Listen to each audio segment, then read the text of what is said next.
Brooke and Jubal's second date update. Not a lot of people know this about me, but when it comes to dating, I really like group dates. Really? I love them. Yeah, I think they're awesome. Group dates are great because you guys show up to the same warehouse at the same time. Put your keys in a bowl. You're not doing And then you this. just enjoy yourself for the evening, no strings attached. That's why I think group dates are great. That's not really a group date. Is that wrong? It's not a date? Called something else. That's a bad Oh. video. That you're Oh, okay. I thought that was the normal term for a group date, I guess. Glad we got that cleared up, Jubal. Either way. That's another G word, but Oh, Yeah. all right. Well, I thought that was just dating. Never mind then. oh god. Laura, who's on the phone for a second date update right now, went out on sort of a double date. Hey, Laura, how you doing? Hey, how are you guys? Pretty good. Thank you for your email. Appreciate it. So your email said you showed up to this date and there ended up being like a double date situation going on? Well, I mean, I knew that we were going out with some friends, but I didn't realize it was just a little more pressure than I was anticipating. So- Okay. I was confused. In your email, it sounded like you had no idea there were going to be other people there. So how did you meet this guy, first of all? I met him at a party at a friend's house, and he asked me if I wanted to go out, and I was like, absolutely. So he was like, yeah, I want to meet up with a couple of friends of mine. Do you mind? Would you want to join us? And I show up, and there's this other couple there. So, What was weird about that? well, I was expecting, like, a group of friends, and it turned out that, like, the girl, Amanda, was his sister and her boyfriend. Oh, and wow, that's Yeah, that's that's weird. always a lot of pressure. I have actually broken up with a guy because I didn't want to meet the sister. really Because I am a sister, and I know how judgy we can be, like, Yeah. for real. Yeah, that's what I was thinking. As soon as I found out that it was his sister, I was like, oh my gosh, that's a lot more pressure than I Yeah. was thinking. That's weird to Totally. bring your sister along on a first date. Well, maybe they're close. I mean, did they seem to be friends? They did. I mean, I will say that. Like, as the night went on, it got better. Like, it was awkward at first, but we ended up having a really fun time. You Right. know, I really enjoyed it. I liked her, and he was, of course, great. I mean, I wanted him to, I definitely wanted another date with him. What's his name? His name is Brody. Brody. Oh, Brody. Yeah. Hey, Laura, you want to come on a date with me and my sis? So did you guys hit it off then? Did she seem to like you and you like her? Well, I thought we did. You you thought guys- you did? I mean, did you guys talk and have a good conversation? It seemed like she liked you. We did. Well, I mean, I don't know. Honestly, I really thought things were going well with her. I thought we were getting along great, but I texted him the next day, you know, just to tell him that I had a fun time, and he texted me back saying that he had a good time as well, and so I just went for it, and I was like, so do you want to hang out again? And he told me his sister wasn't a fan What? So of me. no. He did he said say he that? doesn't want to hang out with you because his sister's not a fan? Well, I mean, that was what was being implied. I mean, he didn't say, like, he told me that if I wanted to, I could try to convince her, and then he gave me her number. What? He Like, wants you to call his sister and ask for my permission to go out with him again?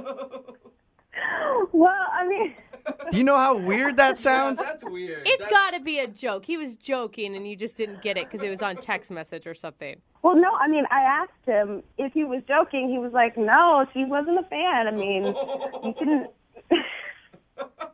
What? So yeah. he said, call my sister and ask her if I can go out with you again, basically. He didn't say it exactly like that, but he was like, Sure sounds like he did. Yeah. If he said, hey, here's my sister's phone number, call her. well, yeah.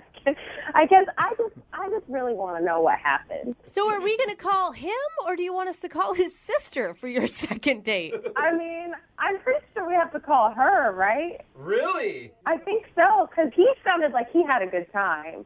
And I feel like she's the one who has, like, the answers about, like, what is wrong, Do right? you really want a second date with this guy, or you just want to find out from the sister what you did wrong and why she doesn't like you? Because honestly, if I were to go out with a girl and she's like, you got to call my brother for Yeah. permission, I'd be like, all right, then, Yeah. no thank you. I just feel like there must have been something that was, like, a miscommunication or something like that, because I really thought it was going well. And so if something went wrong that I don't know about, I just kind of want to clear things up. clear the air about it. So you want to clear the air with the sister, and then do you still want to date her brother? Well, I mean, enough for a second date. All right. Oh my God, you Okay, really well, we like will this guy. play a song, come back, call her, Weird. figure out why she doesn't like you, and then see if she'll let you date her brother. Weird. Sound right? Yeah, that sounds right. Okay, we'll do it right after this. Moving 92.5. Brooke and Jubal in the mornings. Second date update. Okay, for the second part of today's second date update, I'm going to need you to pay attention for a second. I need to explain how this is going to work. Laura went out on a date with a guy named Brody. She showed up to the date. It was like a double date type situation. One of those people happened to be Brody's sister. She thought that they all enjoyed each other's company and the sister was cool with her. She texted Brody the next day and he said, "Hey, we can't go out again because my sister doesn't like you." So weird. And then they were like joking back and forth and he said, "Here's my sister's phone number. If you want to see me again, clear it with my sister." So right now, we're about to call Brody's sister, her name is Amanda, on Laura's behalf to see if she can get a second date with her brother. Or at least find out why the girl doesn't like her. All right, Laura, you ready to go? Yeah, I'm ready. Okay. Are you I've more- thoroughly confused myself now, but Are you more creeped out that Brody wants you to talk to his sister or that the sister is that involved with the brother's life? I mean, I guess I'm more creeped out that he needs her permission. That's a little weirder for me. I see sisters being overprotective. I get that. yeah, okay. I'm going to dial the phone number right now, get her on the phone, and see if we can figure out why Amanda hates Laura. Here we go. Amanda hates Laura, name of a good sitcom, by the way. Hello? Hi, can I speak to Amanda, please? Speaking. May I ask who's calling? This is Jubal from Brooke and Jubal in the morning. How are you? Like the radio show? Exactly like the radio show. Have you ever listened to us? Just here and there, never seriously, I guess. Never listen to it seriously. Yeah, no, you've probably never really listened very much at all. But that's okay, Amanda, because you're actually about to be on the show, which is pretty cool. Okay. One of our listeners recently sent us an email about you. Oh, really? Mm-hmm. What was the email about? Well, her name is Laura, and Laura recently went out on a date with your brother. Oh. Ring a bell? Okay. Okay, well, It sure does. she told us about the date, and the thing is, she really wants to see your brother again. But after the date, she was texting with your brother, and he said he couldn't go out with her because you didn't like her. That's exactly right. Okay. What? So you That was don't. for So you real? don't like her. So that's why I'm calling you today. I'm calling you to find out what you didn't like about Laura on the date. I mean, sometimes you meet people and you just know that they wouldn't be good in your group of friends or in your family or around, and sometimes you just have to, draw the line and speak your mind. Hold on. How can you tell from one date whether or not a girl is good enough for your brother? Like, you spent 2 hours you with her. know. You just know. There are signs. There are indicators. So we talked to her about the date, and she actually had nice things to say about you and thought you guys were getting along great until she got those texts from your brother saying you didn't like her. Well, first of all, of course she has nice things to say about me. Second of all, I mean, it wasn't like her actions per se, but it was more, her choice of dress or What? the way she cursed or, she just seemed it was a very trashy air, like I could just tell Oh. that she was a trashy person. And to me, it's okay. Like, I understand that people can't choose the circumstance which they're born into, right? I understand that. But this is a grown woman. I mean, come on. I mean, I don't want to hang out with someone when I'm worried about her boob, like, falling out of her shirt or All right. me seeing her Dude. butt. You know what I mean? So you No, don't I like the don't. way she dressed and you thought she was trashy. I didn't think she was trashy. I knew she was trashy. Oh my God. You Wow. were being a straight up bitch. Like, we talked to her and she seemed like a lovely girl. Right. Well, you didn't see her. You just talked to her. So if you'd been there, you would have felt the trashy vibes that I was getting. That is trashy so vibe. messed up, dude. Why are you so invested into your brother's love life? Because first dates can turn into marriages. It's the beginning of something. And we're a very close-knit family. So you're close with your brother, and you don't want him dating gutter trash. Exactly. You're trying to be funny with me right now, but that's exactly how I feel. Okay. Oh my gosh. That is Hey, you can't messed argue up. with honesty, and I Yes. appreciate you being honest with us, Amanda. Thank you. You're welcome. How do you think Laura would feel if she heard you say that about her, though? I don't think that I would care. Oh, I good. mean, maybe she would change her ways. Maybe she would make some self-improvement. It's good that you wouldn't care because Laura is actually on the other line listening. Yeah. Oh, my God. Hi. It's good to know how big of a bitch you are. Seriously. You were hiding it the first time we met. I was trying to be polite because I have manners and know how to act in public, unlike you. Well, at least don't judge people based off of what they're wearing. Honey, it was not only what you were wearing. It was what you were saying, how you carried yourself, and also not to mention the fact that you don't even have a real college degree. You have a trade degree. You have a certification. You're a dental assistant. And what are you planning to do with that? Are you planning to be a dentist? What the are you talking about? A dental assistant is a very respectable job, and I'm trying to better myself. You're such a f***ing bitch. Yeah. Hey, Get her. Laura, And how are you going to judge me? You work at a freaking call center. You're customer service. Your job isn't that great, Misty. But I have a college degree. Yeah, to answer f***ing phones. Good job using that education. I feel like me and you walking down the street, people would look at us and they would know that I am automatically better than you. And What? I don't want you in my family. You know what they would know? They would know that someone who came from nothing and is bettering themselves is doing a hell of a lot better than someone who has a 4-year degree and is working at a call center. To Amanda, do you honestly think that you're a better person? I'm sorry. If you called me, I'm just telling you what I know. Don't try and act like I'm this bad person because I don't want this in my life. Oh my god. you know what? I feel you, Amanda. All right.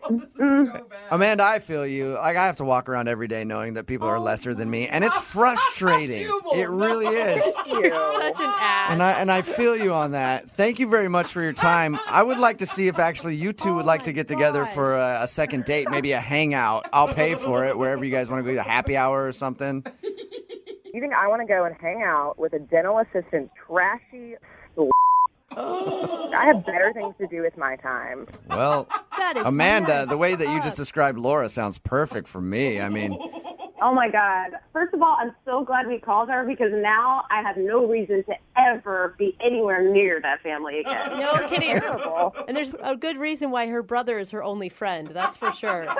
No, sweetie. I'll be fine. Thank you very much. I kind of want to go out with Amanda. Is that weird? Yes. Yes. Brooke and Jubal's second date update. Women like a man who's well-read, Yeah, absolutely. somebody who's very knowledgeable about the classics, like the Green Lantern, No. X-Men, No. Superman, things like that. Yeah, they love it. Jesse is on the phone with us right now, and he's having trouble getting a call back from a girl named Adrian. Apparently, he thinks that his love for comic books might have turned her off. We'll get into that in a second. Jesse, how are you? I wish I was doing better. I guess, otherwise you wouldn't be doing a second date update. So the girl who you want to call today, her name is Adrian? Yeah. Okay, tell us how you met her. Well, we were both at a party like a month ago. She was gorgeous and seemed really cool. So we got to talking and we got to drinking. And before I left, I made sure I asked her out. And she said yes. And I asked her to come to my apartment because I wanted to cook her a meal. Oh, Okay. wait, that was going to be your first date? Like, that's pretty intimate for a first date. Well, I figured, we started talking about food and what she really liked. And then I mentioned that I like to cook. And it just kind of led from there. That's awesome. So how did it go? I thought it went pretty well. I make this really awesome chicken casserole. Like, it's my go-to dish. Go-to dish? A chicken are you casserole? Are you a good cook? Yeah, I mean, I haven't heard any complaints. I like to cook. My mom taught me to cook, and I made this chicken casserole for her. I made cocktails. We had candles. Like, I pulled out all the stops. So you made it romantic. When she walked in, she knew, like, this guy is that putting she was effort in. About to get. Get it on. Yeah, that's what I was thinking, but Or just have a nice dinner. To make it that obvious. Did anything like that happen on your date? No. Oh. No, I was kind of hoping, but I got a hug at the end of the night. I didn't even get a kiss. oh, you didn't? Oh. Did she linger for a long time after dinner, or was it like, all right, good chicken, I'm out? Well, we talked after dinner, and that's kind of when the comic book thing comes up, because she kind of noticed a couple things around my apartment, and I also wear a Green Lantern ring, and so she kind of asked me like that. She was like, "Oh, that's really cool. What is that?" And so I explained it to her. And You wear it. Hang on one second, Jesse. You wear a Green Lantern ring all the time? yeah, Why? because I like comic books, and I like. It's a long story, but I mean, it has to do with Green Lantern and willpower, and I mean, it's not the nerdiest thing in the world. It's up there. It's close. It may not be quite the nerdiest, but it's definitely in top 5. All right. Well, she didn't think it was the nerdiest thing in the world. I mean, she thought it was okay. Mm-hmm.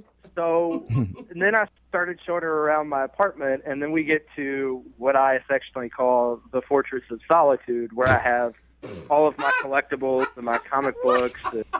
So you showed her your Fortress of Solitude and your comic book collection and everything.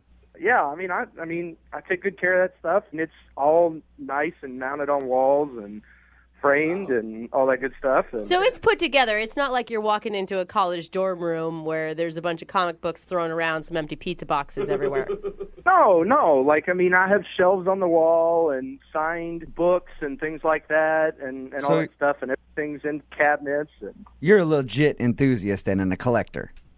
yeah, I mean, I've collected since I was a kid, so, I mean, it's definitely something I'm passionate about. So I figured she's going to find out sooner or later, and I'm not ashamed of it. So I show her the room, and she kind of got quiet. Mm-hmm.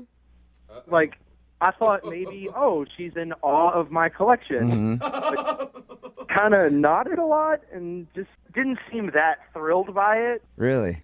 And then conversation got a little bit more strained after that. How Really? so? Oh, no. Well, I mean, before, I mean, it was just, back and forth, oh, yeah, you like that? Oh, that's cool. And whereas then it just got kind of weird. Yeah, sort of just putting the brakes on everything like Superman in a room full of kryptonite. Am I Nice right? analogy, bro.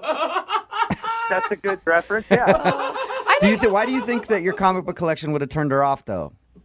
I mean, if I had just things strewn around or I was running around Yeah. in, like, Superman underwear, yeah, I guess that could be a thing. But it's something I'm passionate about. I take care of it, and I have a nice place. So that's the only thing I can think of that may have weirded her out. I mean, I think that women appreciate a guy who definitely has interests, but if you take it to like an OCD level, or maybe she thinks you're immature. Well, I mean, it's not like I play with the toys that are in there. I mean, they're all on shelves. You do wear a Green Lantern ring. Yeah, but I mean, it's legit jewelry. It's not like I'm wearing a plastic thing I got. Okay. It's legit jewelry. So that's the only thing you can think of from your date, though, is that she might have been turned off by your love for comics. Yeah, I mean, everything else seemed to go well. She liked the food I made. She enjoyed the wine and all that good stuff. So So how many times since your date have you tried to get a hold of her? I've sent her text messages. I mean, and she'll kind of respond back with, like, how are you doing? Oh, I'm just really busy. But then when I mention, hey, let's hang out or let's get together, I get the silence. Nothing back. I think that means she doesn't want to go out again. But I'm not a genius. I can't pick up on that stuff very well. That's why we'll play a song, we'll come back and call her and get your second date update, okay? Thanks. I really appreciate it. Yep, just hang on. Moving 92.5. Brooke and Jubal in the mornings. Second date update. Look, in the oven. It's a cake. It's a pie. What? No, it's Captain Casserole. That's right. Able to chop faster than a magic bullet from QVC. More powerful than a ninja food processor. Able to peel a potato with a single slice. Captain Casserole. His food hits your plate and your pants hit the floor. Oh, get it, Captain That's his Casserole. superpower. Yeah. If you're just tuning in for the second date update, Jesse is on the phone. Jesse is now better known as Captain Casserole. And why do I call him that? Because Jesse went out on a date with Adrian, and he made her his famous chicken casserole, he says. They ate it. They had a good time. But during that date, he showed her his comic book room. I guess he's a big collector of comic books, and he thinks that she might have been turned off by that because after he showed her that, the conversation seemed kind of forced, and then she left, and now she will only respond to him if he's like, hey, how are you? She'll respond to that, but every time he asks her out, she says she's busy. So we're about to get her on the phone and find out if it was the comic books that turned her off. You ready to go, Captain Casserole? Yeah, I just want to know. I mean, that's all I can think of is that maybe it was my comic book. Let's not forget you're also wearing a Green Lantern ring to top it all off. I think it's cool. I don't think it's that big a deal. Okay, cool. Well, we're going to get her on the phone and find out why she's not calling you back. You ready to go? Yeah, I'm ready. All right, Captain Casserole. I'm going to be your sidekick. Kid Dyson. Captain Casserole and Kid Dyson. Dyson, huh? Yeah. That's a brand of kitchen stuff, isn't it? No, it's a vacuum cleaner. Oh. Yeah. Shows how well I know cooking. All right. I'm going to dial the phone right now. Hey, either way, we can get all the household stuff done. I'll still be Kid Dyson. Yeah, you can cook, you can clean. All right, here we go. Kid souffle, maybe better. Kid Cuisinart. souffle. Ooh, I like that. Yeah, that's better. Hello? Hi, can I speak to Adrian, please? Yes, this is she. Adrian, how are you? This is Jubal from Brooke and Jubal in the morning. I'm sorry. Could you repeat that? Who is this? Yeah, this is Jubal from Brooke and Jubal in the morning, the radio show. Oh, okay. What is this regarding? This is regarding a date that you recently went on. We do I'll tell you what it is before you get too weirded out. We do a segment on our show called the Second Date Update. You recently went out with a guy named Jesse, and he emailed us about you. So we're calling to find out why you're not calling Jesse back. Well, this is really weird to be put on the spot like this. I know, I understand. Do you not want to go out with him again? I don't. Okay. I'm sorry. That's all right. Hey, I don't care. You're not saying no to me. You're saying no to him. Why don't you want to go out with him again, though? So, I mean, I went over to his house for dinner, and he had talked himself up as this really great cook, like one of the best in his circle of friends or whatever. And yeah, he told us the same thing. He said he was a pretty good cook, and he said that he made you his signature chicken casserole. Yeah, first off, chicken casserole is not. That's not a food. That's something you take to a potluck. That's something. I was actually kind of thinking the same thing. Really? Yeah. Come on. I mean, it's a casserole. It's like a throw-to meal that you do when you're like a working mom. See, I don't cook. I heard the word casserole, and I was like, wow. Fancy, right? That sounds hard. But, you know, you got to give the guy a break. He's like a single dude, so. Yeah, I thought it was great. And, like, I'm a huge foodie. But, you know, if it's good, if it's delicious casserole, like, by all means, you know, change my mind. Like, prove it to me, you know? Mm-hmm. But it was, I mean, it was the worst thing I've ever tasted. Really? It Was was it that like- bad? Oh, no. It was so bad, and he had talked it up so much. He said that you ate it and seemed to like it. Well, I was brought up in the Midwest. I have certain manners that I try to, you know. AKA, you're being Yeah. So you were being polite. Yeah. Was it like can of mushroom soup bad type of casserole? Oh, it had to have cream of something soup. Like, Again, I'm not tracking with you guys because cream of anything soup sounds good to me. No. Sounds delicious. No, that cream of mushroom soup that, like, you get at the dollar store and you pull it out and it's like this gelatinous mass. Like, listen, my grandma used to make that Dude, the cream of mushroom soup. I love that stuff. Okay, well, if you like it so much, fine. But personally, I would not give that slop to my dog. All right. Oh. Yeah, it sounds like he made a delicious meal to me, but I guess I don't get it. So is that the only reason then that you just didn't like his cooking? It's one of my deal breakers. You know, one of my priorities is that if I'm going to date someone, he needs to be able to cook. He needs to know how to cook for a woman. He needs to know how to set a table, present a meal. All right. Wow. The comic book thing have anything to do with it? I know that you voiced your concerns about the food. He thought the reason you didn't want to go out with him was his big comic book collection. especially, I mean, we looked at that stuff after dinner, and I felt physically ill. So I was just trying to, like, keep it together. It couldn't have been that bad. Oh, no. No, it was. And I don't understand how, I mean, I'm really worried because if that's his signature dish, right? I mean, it's cold in the center. It wasn't even cooked all the way through. I mean, if that's his pride and joy, then, like, what does everything else taste like? Like, I'm completely terrified to think about that being inflicted on another woman. I feel like the second date update has turned into a Yelp review. Yeah. And you're just destroying him. It's like Food Network right now. Yeah, well, one of his friends needs to sit him down because they've clearly, like, let him think that he's good at this. Okay. Well, Whoa. Adrian, I do have to tell you that you kind of have already told him because he's actually on the other line listening. You're kidding me. No, I'm not. Jesse, you there? You really didn't like it? Oh, my God. I mean, I've made that for people, and they love it. Like, I don't understand.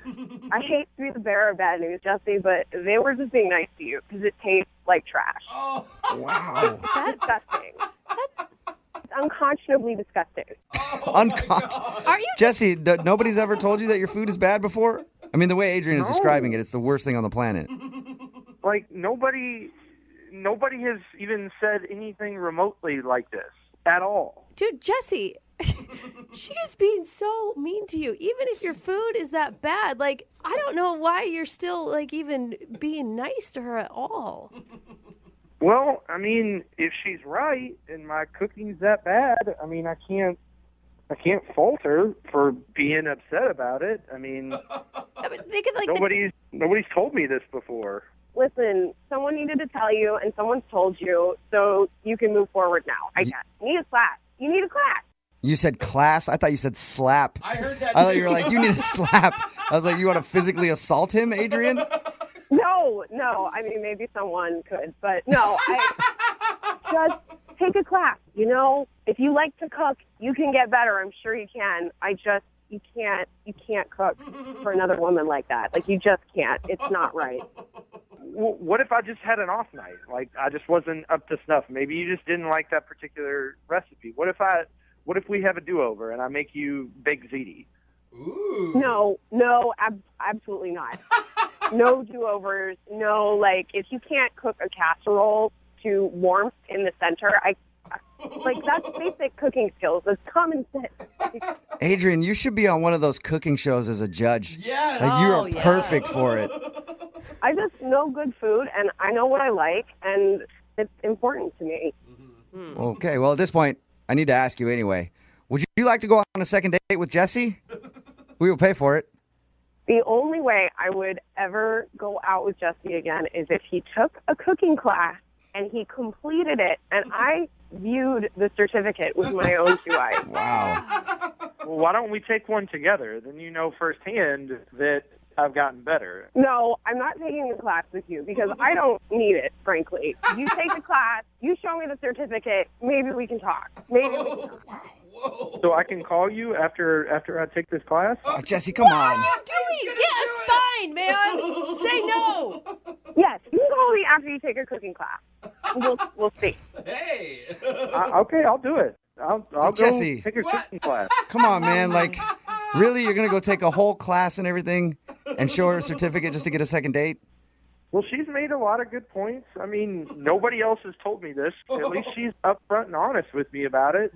Yeah, but she doesn't care about, like, the time, the energy, the effort you put into the night. I mean, if I'm that bad, then yeah, I mean, I guess she has a right to be upset. Thank you. At least you're open to improvement. You know, like, if you want to be better, then that's something I can get on board with. Well, there you go. I think this is kind of a successful second date update, sort of. It's so weird. I mean, they always say, like, in couples, hey, you guys should make each other better.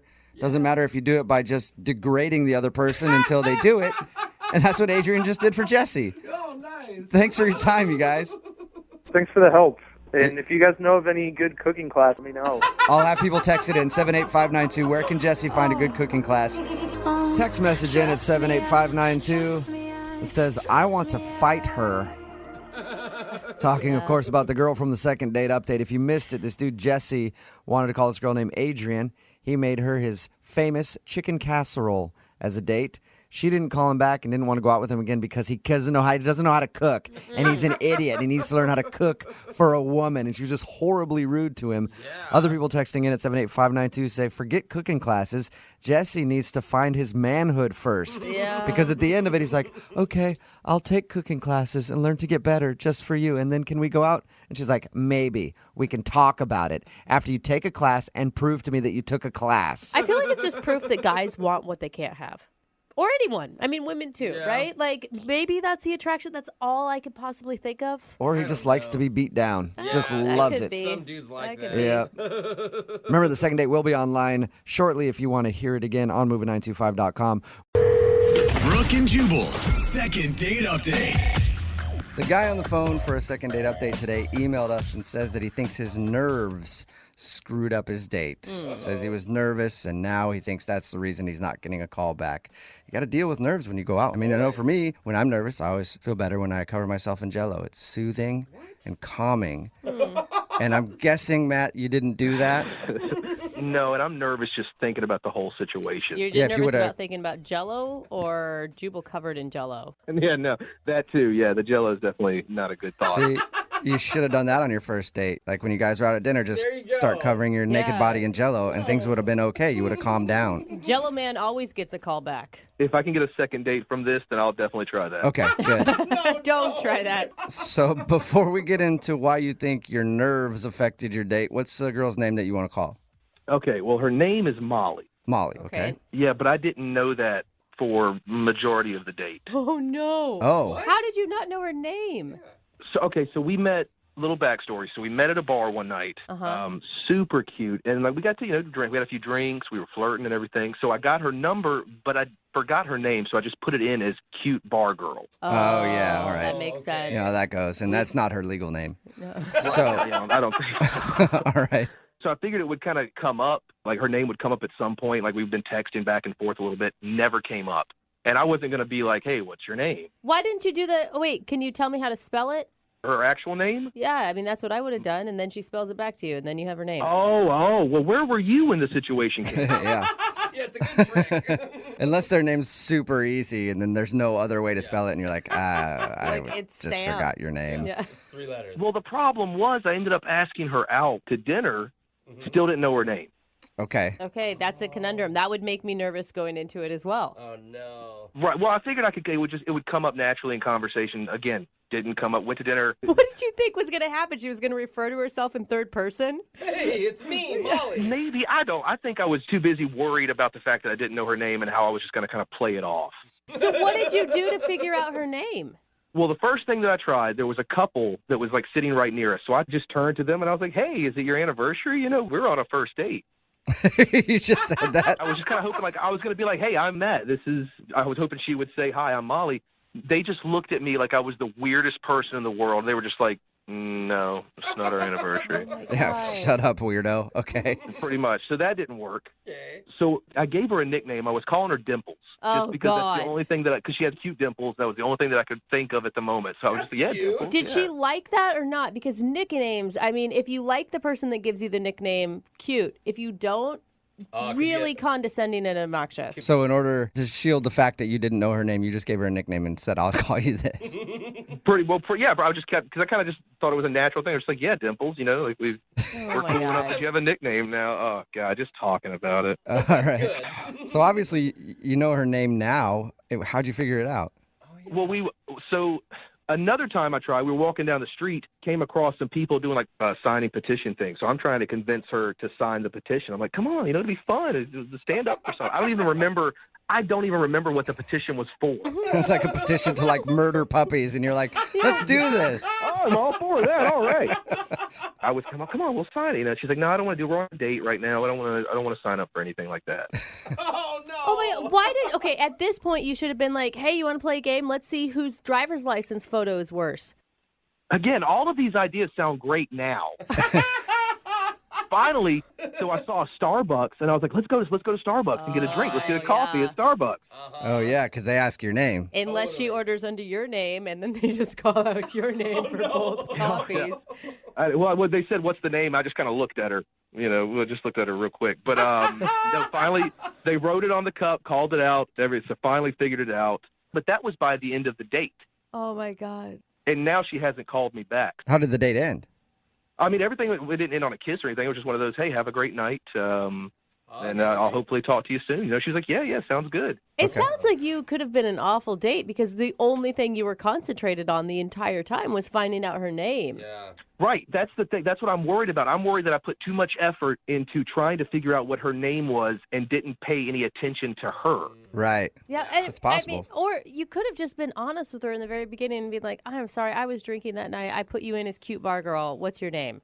Right. And now I feel like I've dug the hole so much that I can't go. Like, I've already figured out the name, which I don't know. I guess down the road that would be a funny story. But right now I'm too worried that would put her off. Yeah. Yeah. Okay. Well, we'll play a song and then come back and call her and get your second date update, all right? That would be so awesome. I'd appreciate it. Hang on. It's like moonlight right now. Moving 92.5. Brooke and Jubal in the mornings. Second date update. If you're just joining us for today's second date update, we have a dude on the phone. Can't remember his name right now, so I'm just going to call him Britches. Hey, Britches. Oh, that's cute. You ready to do your second date update? Yes, absolutely. Matt is on the phone, and Matt wants to call a girl named Molly. He thinks that the fact he didn't remember her name on the date might be the reason that she's not calling him back. They met at a bar, and he put her number in his phone and just put the name in as cute girl at the bar or something like that. And then came time for them to go out, and he didn't know her name was Molly. So he kept trying little things to get her name, and he thinks that probably is what did him in because it was maybe obvious that he didn't know her name. Matt, if it does have something to do with the way you were acting, do you want us to tell her that it was because you forgot her name? Or do you No, want... so I want to tell her myself because I think it's something that should come from me and not you guys. Okay, so you're ready to just be honest and see if she'll give you another chance and forgive you. Yeah, let's give that a try. I think that's a good way to live your life. It's what you should have done the first time around. But you know what? Everyone deserves a second chance. Mm-hmm. Well, cool. Yeah, no, I'm really embarrassed. Like, really, I don't know. I'll figure it out. Okay, well, I'm going to dial her phone number right now and see if we can figure out what the problem was. Here we go.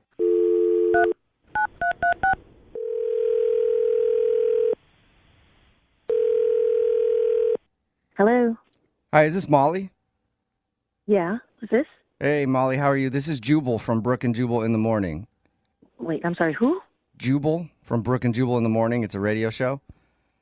A radio show. Mm-hmm. Okay. Like a show that's on the radio that people can listen to or they can not listen to. No, depending. okay. Why are you calling me? Did I win something or what's going on? No, I'm calling you because we do a segment on our show called The Second Date Update. It's where if you go out with somebody on a date and then end up not calling them after, they can email us to get you on the phone and see if we can figure it out. So you went out with a dude named Matt the other day. Oh. Yes, I did. Mm-hmm. And Matt listens to our show, and he told us about your date, but he thinks that you're blowing him off now. Yeah, that's kind of true. Okay. All right, then. He actually wasn't too surprised that you were blowing him off. He felt like he really blew it on your guys' date. Well, yeah, he kind of did. Okay. He really did, actually. What did he do? I mean, it was just weird and awkward from the get-go. I mean, I don't even know how to explain it. You know, we're sitting down at dinner, and we're chit-chatting, getting to know each other, and out of nowhere, he calls me Dimples. Yeah, he told us that he yeah. gave you a nickname. He wanted to call you Dimples. Did you like it? No. Yeah. Oh. That's the thing about nicknames. You can't really make up nicknames for people you just met. I mean, I'm not a little baby. Right. I know I have dimples. I don't even know you like that. But you're calling me a nickname already? Did you tell him that you didn't like it to call you something else?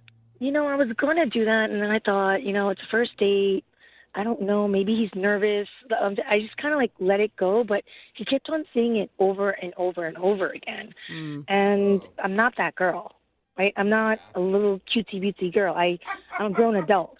Okay, And yeah, that makes sense. if you're going to sit there and call me Dimples throughout dinner, it's just going to annoy me. So, like Sweet Cheeks would have been something nicer, maybe. No. Well, no. I mean, you don't kidding. know me like that. Yeah. Kidding. It is condescending. It can be really condescending. Yeah. So that was weird. Okay. And what's going through my head is like, is this the kind of guy that is all like cutesy rootsy? Like, if we get into a relationship, he's going to want matching Halloween costumes. In my head, I'm like, what does he want me to pick a name for him too? I mean, I looked at him. I was like, oh, he's got some pretty decent shaped eyebrows. Am I supposed to go, hey, dimples and eyebrows are going out tonight?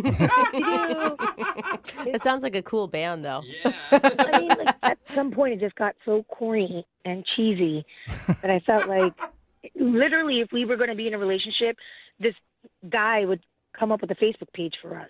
Oh, like you'd be a name for us. You'd be that couple Like, with match our names together. Yeah. Okay. Oh, joint Yeah, accounts. dimplesandeyebrows.com. Well, It's just too corny for me, and I am not in the 1950s. Welcome to our world, and start calling me by my name. Okay. I have a name. well, Molly, maybe he will call you by his name because Matt's actually on the other line listening and wants to talk to you. Wait, what? Hey, how's it going? Matt? You're on the phone? Mm-hmm. Okay. This is, again, weird. Yeah. And Yeah, I know. I know it's weird. Because I want to take a moment to just apologize to you. Oh my God, this is so embarrassing. So, and I don't know how to tell you this, but I forgot your name after we Wait. met.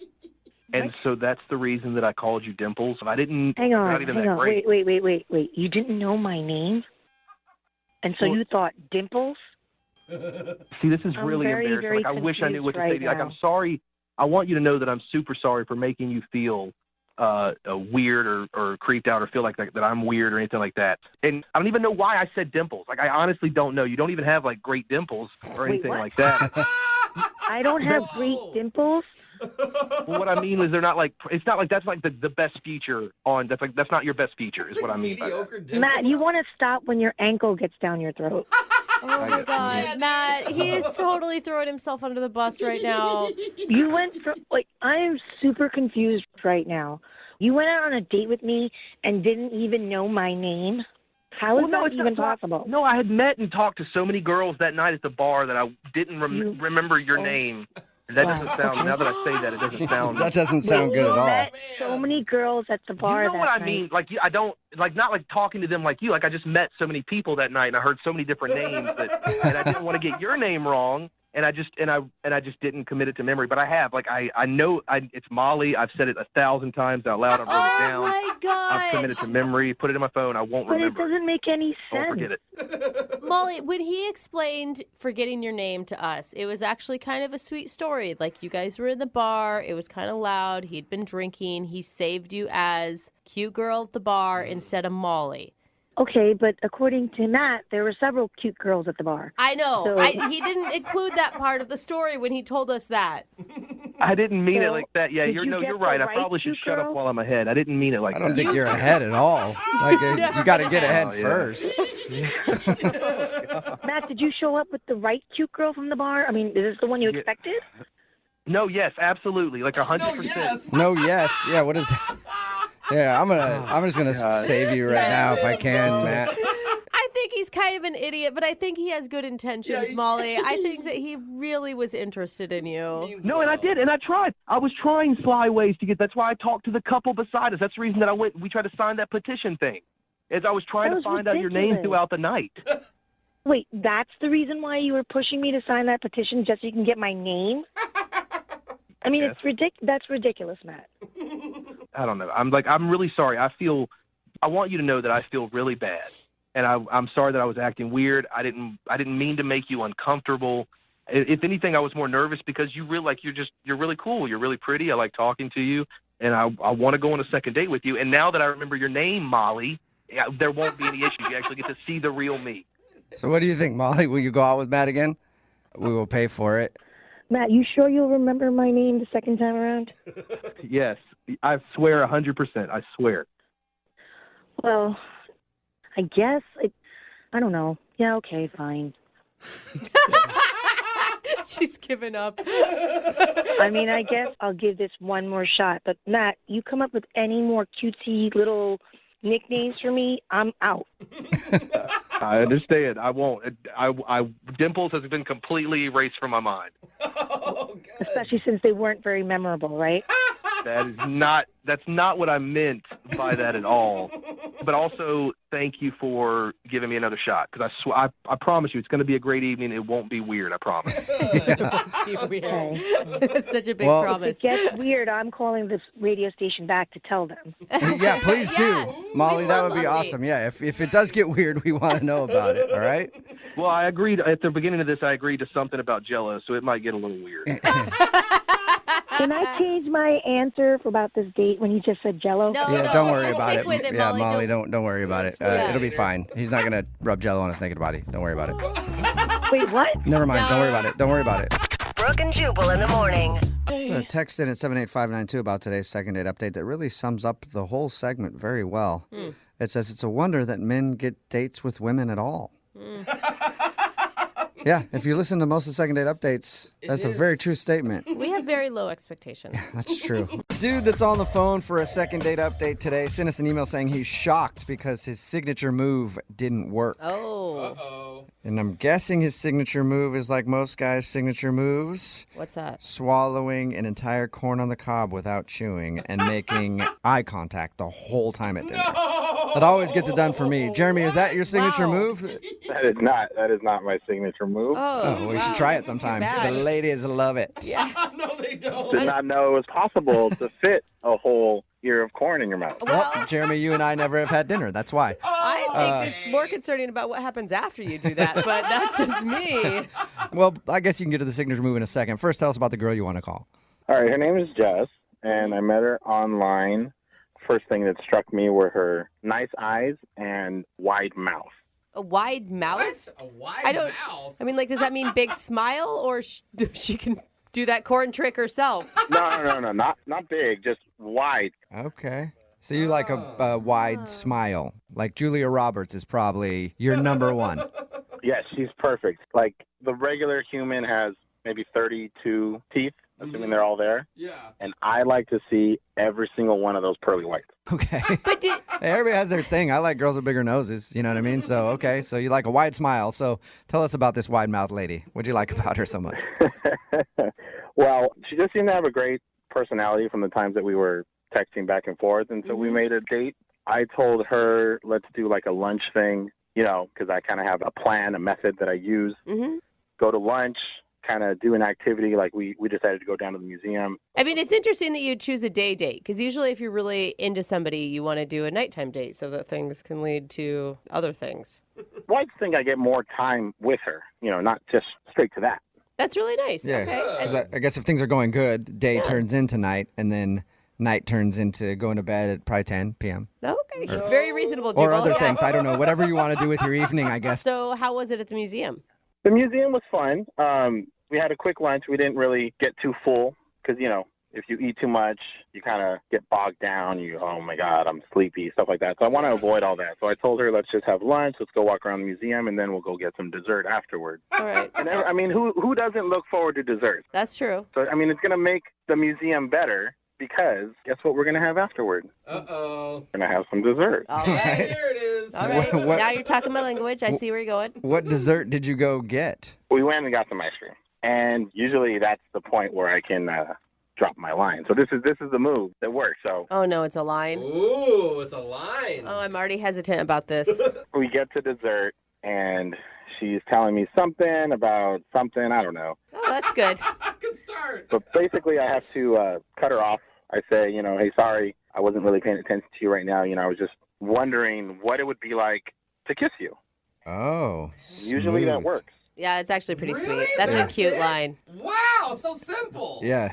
Girl says, okay, here, let's find out, something to that effect. And then boom, I kiss her. But all she said was, really? Like, she was confused. I didn't understand why she didn't get it. But so then I was like, game, set, match. We are done. Ready to go. And she was like, no, maybe later. No, man. She said no, maybe later. Yikes. And did you Oh, my God. did you actually say game set match to her, or was that in your mind? I might have said it out loud. Okay. Oh, my God. Yeah. Mic drop. Did it? Now. I mean, it could be cute if it came across sincere and that Yeah. it was honest, but it sounds like kind of cheesy the way you're saying it. Yeah. I don't think it was cheesy. I thought it was just another, notch in my belt. Like, Oh, Boom, wow. dropped the line, got it done. And maybe if you would have approached it differently after when she said maybe later you can get a kiss, you're like, okay, instead of being like, oh, yeah, no, you lost today. I win. I win the competition. Give me those lips. I knew she wanted it. That was the whole point. Okay. But you didn't know because she told you that she didn't want it. She wanted it later. I mean, like I said, everyone looks forward to dessert. Okay, so later, did you get the kiss? Well, she had some errands to run. So Oh, man. She didn't want it, buddy. after the ice cream was over, she said that she had to go run some errands. I offered to help her, and she said that it was some personal stuff. And I was like, well, hey, I can help you with that. She didn't go for it, but I will talk to her later. All right. You're offering her a lot of things that she's turning down. No, I mean, I know she was probably just playing hard to get. Like, she really wanted it. Like, she was into it. Okay, so Yeah. so into it that she hasn't called you back. Just hard to get. It's just a game. Okay, so you think she's just playing hard to get. Well, how long has she been playing hard to get? About a week. Okay. She is very good at hard to get. Yeah, she is. So hard that you'll never get her. You know what? I have hope that she is playing hard to get, but I might need a little bit of assistance, and that's why I'm calling you guys to help me out. Okay. All right. Well, we'll play a song, come back, and then call her and get your second date update, okay? Sounds good. All right, hang on. Moving 92.5. Brooke and Jubal in the mornings. Second date update. If you're just tuning in for today's second date update, Jeremy is on the phone, and Jeremy thinks that the girl he wants to call is just playing hard to get. Yeah. She's doing a really good job, too. They went out on a first date, and he did his signature move where at some point the girl's talking, and he stops her and goes, I'm not even listening to what you said. I'm just wondering if he'd like to kiss you. And he says normally he gets a kiss. But in this instance, she said, well, maybe later. After the date, she hasn't talked to him. He's texted her about 6 times, so she's playing more than hard to get. She's almost playing impossible to get. She's almost playing, if you text me one more time, I've got to get a restraining order to get. And that is very skilled. So we're going to call her in just a second and see if we can get her on the phone and find out why she's not calling him back. Jeremy, you ready to go? Yeah, I am. She's a special one. Is she, though? Or are you just wanting to call her back because she didn't fall for your line? Because, like, at one point you referred to her as, like, a notch on the belt, but then you said she had a great personality, so I'm confused.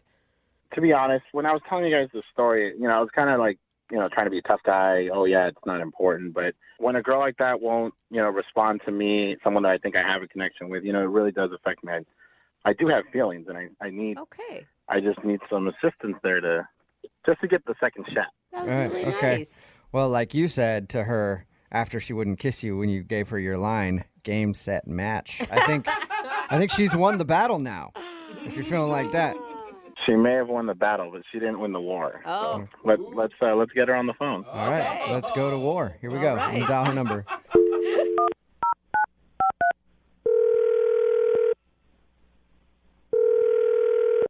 Hello? Hi, may I speak to Jess? Yeah, this is Jeff. Hey, Jess, how are you? This is Jubal from Brooke and Jubal in the morning.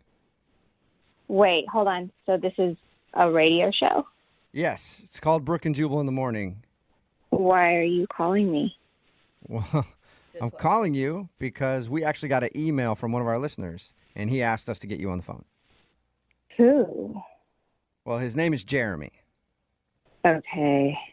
Yeah. Okay, do you remember going on a date with Jeremy? This is really strange. There are like multiple people on this call. Yeah, Yes, hi. yeah, Sorry. yeah. We're here, too. Yeah, it's me, Brooke, Okay. and Jose.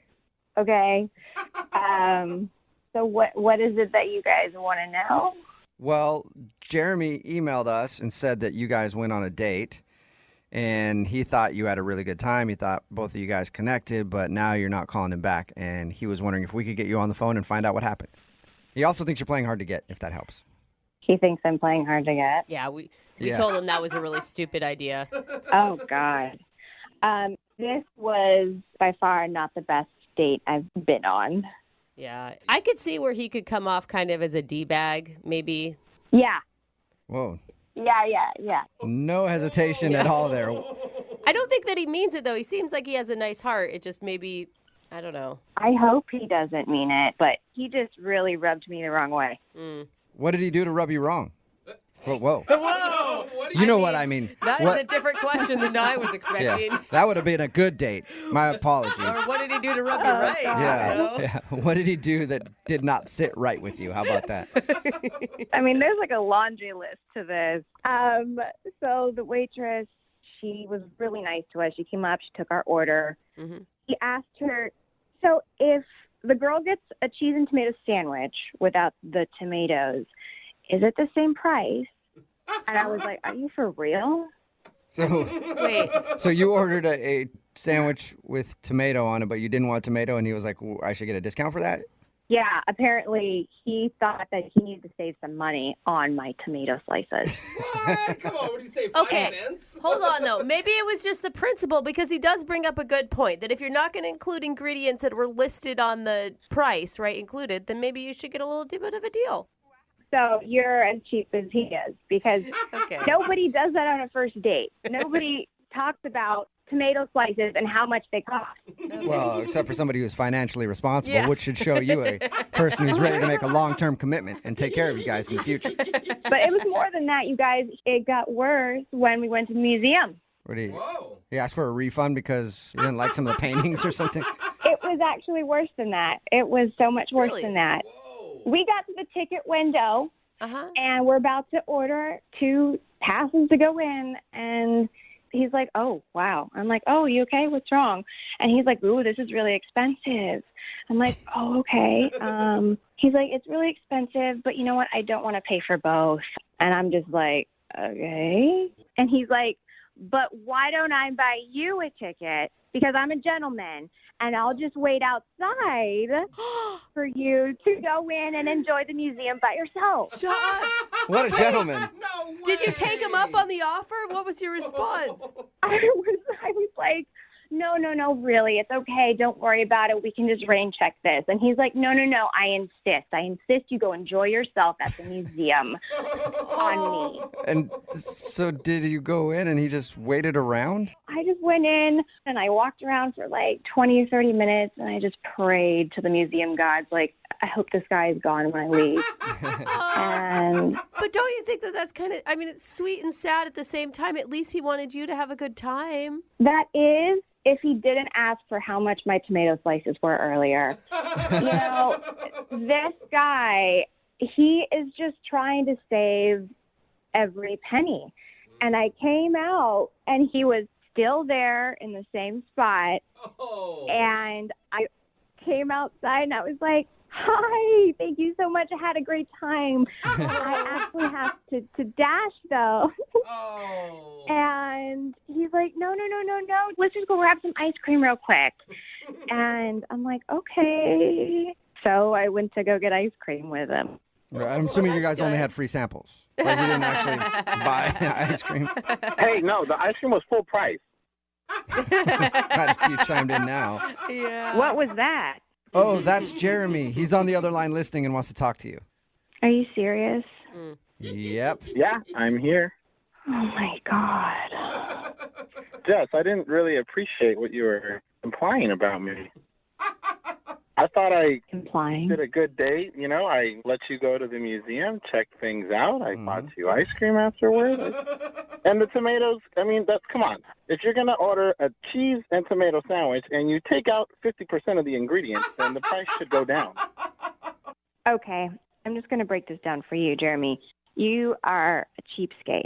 Okay. Oh. Jeremy, the thing that I don't understand, though, is if you don't have the funds to go to the museum on a date, why did you go to begin with? I have the money. It's not about not having the money. Like, you guys are making me seem like I'm some cheap guy that doesn't want to pay for things. But the truth is, the businesses out there are always trying to nickel and dime you. Like, they're just getting whatever money they can get out of you.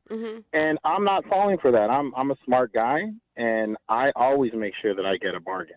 Oh. Yeah, but okay. setting your date to the museum alone is not a bargain. I had gone to the museum beforehand, and I've seen everything. They don't Oh. change anything. Yeah. So why do you need I to see knew it she again? would like it because she said she liked art. It makes sense. I do like art, but it's usually go to the museum with somebody to enjoy it with them together. You know, like a date is a date with two people. If I want to take myself out, I would have. But like I said, I had already been there. I saw everything, so I thought we could talk about it afterward. It's about having an experience with me. And you ditched me at a museum by myself and decided to bow out. And basically half the date was by myself. Okay, well, I disagree with you on all of that. You can't argue the fact that I paid full price for that ice cream. Very good point. Good point. Hey, All right, that well- is a knight in shining armor. Jess, now that you've heard all of that, would you like to go out on a second date with Jeremy? We will pay for it. So you don't have to worry about Jeremy paying for it. Hey, guys, I just want to ask a question though. If you're gonna give me like a gift card for this date, I don't have to use it all at one place, right? You can do whatever you want to do with Jeremy, it. stop. We'll figure it out. If Jess, first you have to have Jess agree to go out with you again, and then you can handle the gift card situation. I think I'm going to pass on this. I think he should be taking himself out. Okay. Jeremy, are you okay with taking yourself out from now on? I mean, I wish Jess would join me, but I mean, I'll still take the gift cards if you guys have them. That's not how it works, Jeremy. Brooke and Jubal in the morning. Text in at 78592 says, if my boyfriend had been like the dude in the second date update, our first date would have been me bowling by myself because he's gone bowling before. So why not just go bowl by yourself a little bit and we can talk about your experience. If you missed today's second date update, this dude Jeremy wanted to call Jess. They went out. He thought they had a wonderful time, but it turns out she wasn't calling him back because Jeremy is cheap. Very cheap. I feel like I'm cheap. He is beyond cheap. Yeah. And there's a difference between being broke and can't afford things and just plain old cheap. Definitely. What he did is he went to the museum. He wanted to go to the museum. She was like, oh, great. And he was like, yeah, I've been here before, so I just got you a ticket. You can go in and look around and then come back out. Yeah. And then we'll talk about it and if you like the museum or not. So the whole date was like that. She even ordered a sandwich at the restaurant, and she wanted to change the sandwich a little bit. So he asked the server, hey, no tomato on this. Like, I don't have to pay for the tomato, do I? Yeah.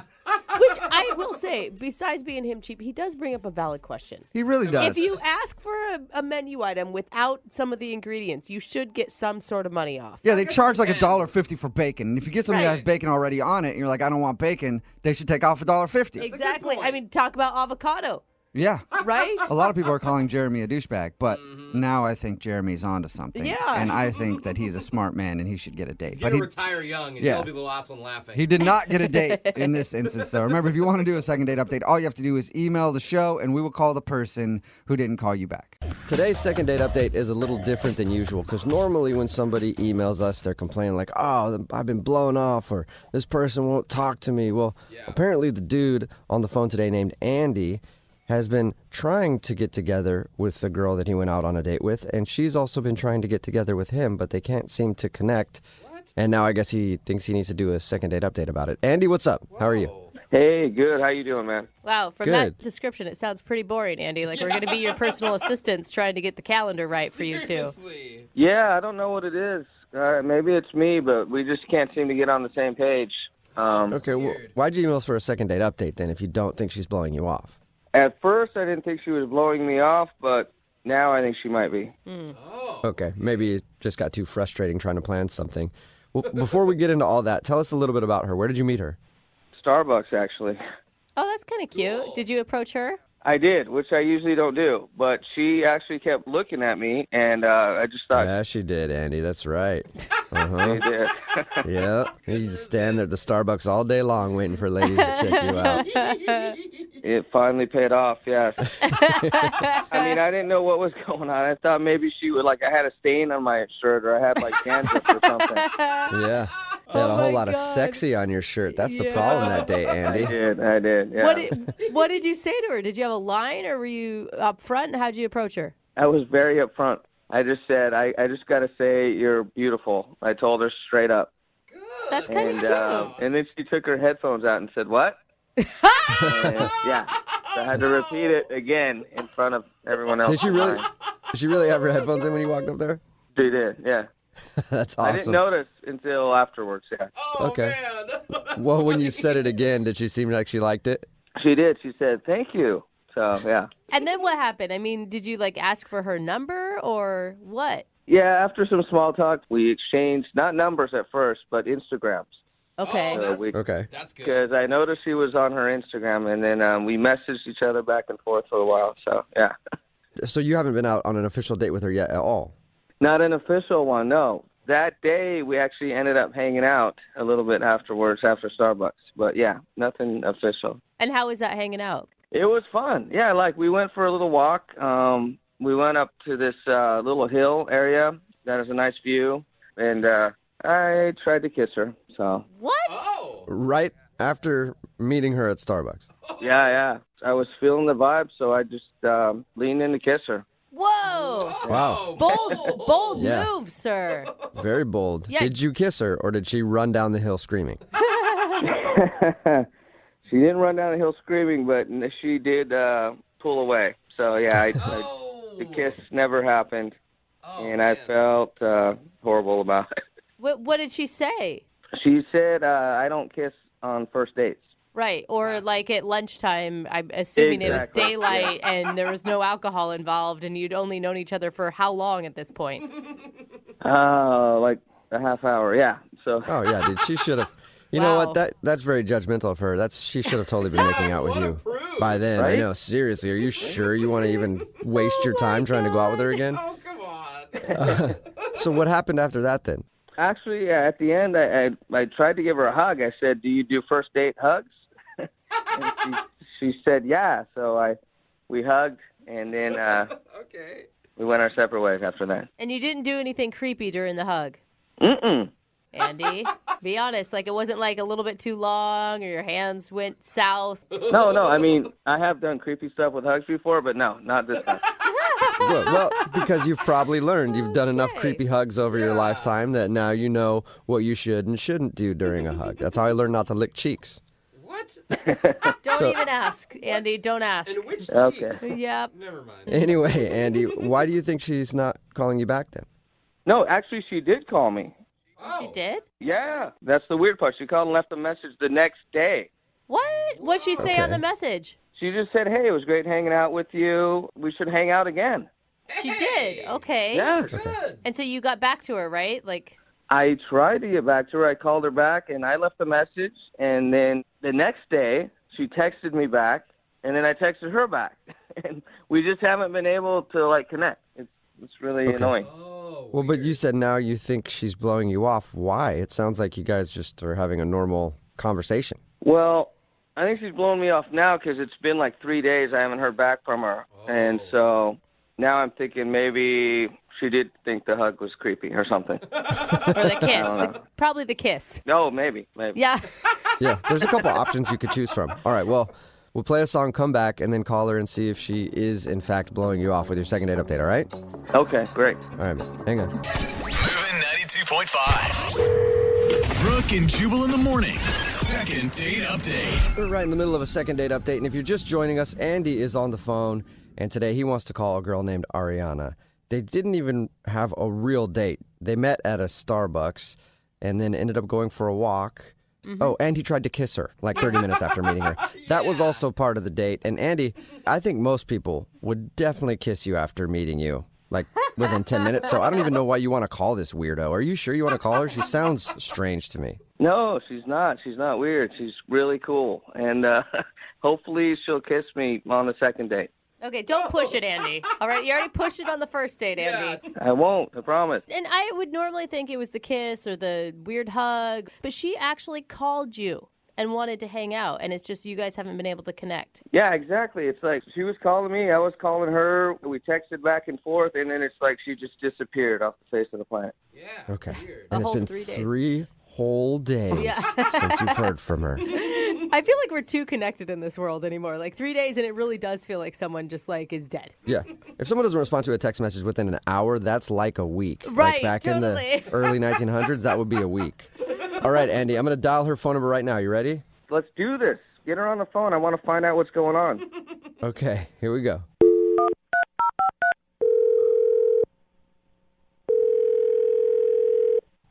Hello? Hi, can I speak to Ariana? Yeah, this is her. Hey, how are you? This is Jubal from Brooke and Jubal in the morning. Who is that? Who are you? Jubal, I host a radio show. It's called Brooke and Jubal in the morning. Okay. You've clearly been a fan for a long time, and I thank you for that, Ariana. Yeah, no, I've never heard of it. Yeah, we got Yeah, that was my point. I could understand that you hadn't heard it before. I'm calling you today because one of our listeners actually sent us an email about you. Okay, can you get to the point? Because I'd love to. His name is Andy, and you guys met at a coffee shop recently. Oh, no, that's not happening. That was a quick no, Ariana. Yeah. What do you mean?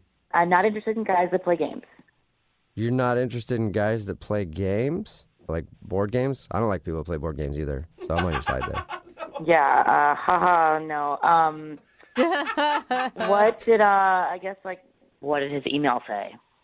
All good things. He said that he really liked meeting you and that you guys were trying to plan a date, but you disappeared and he hasn't heard from you in 3 days.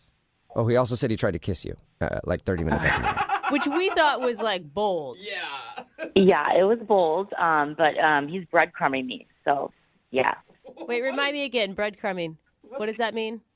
He's stringing me along, like he's sending me texts and calls. They're like, they're nice and everything, but like he's not trying to make solid plans with me.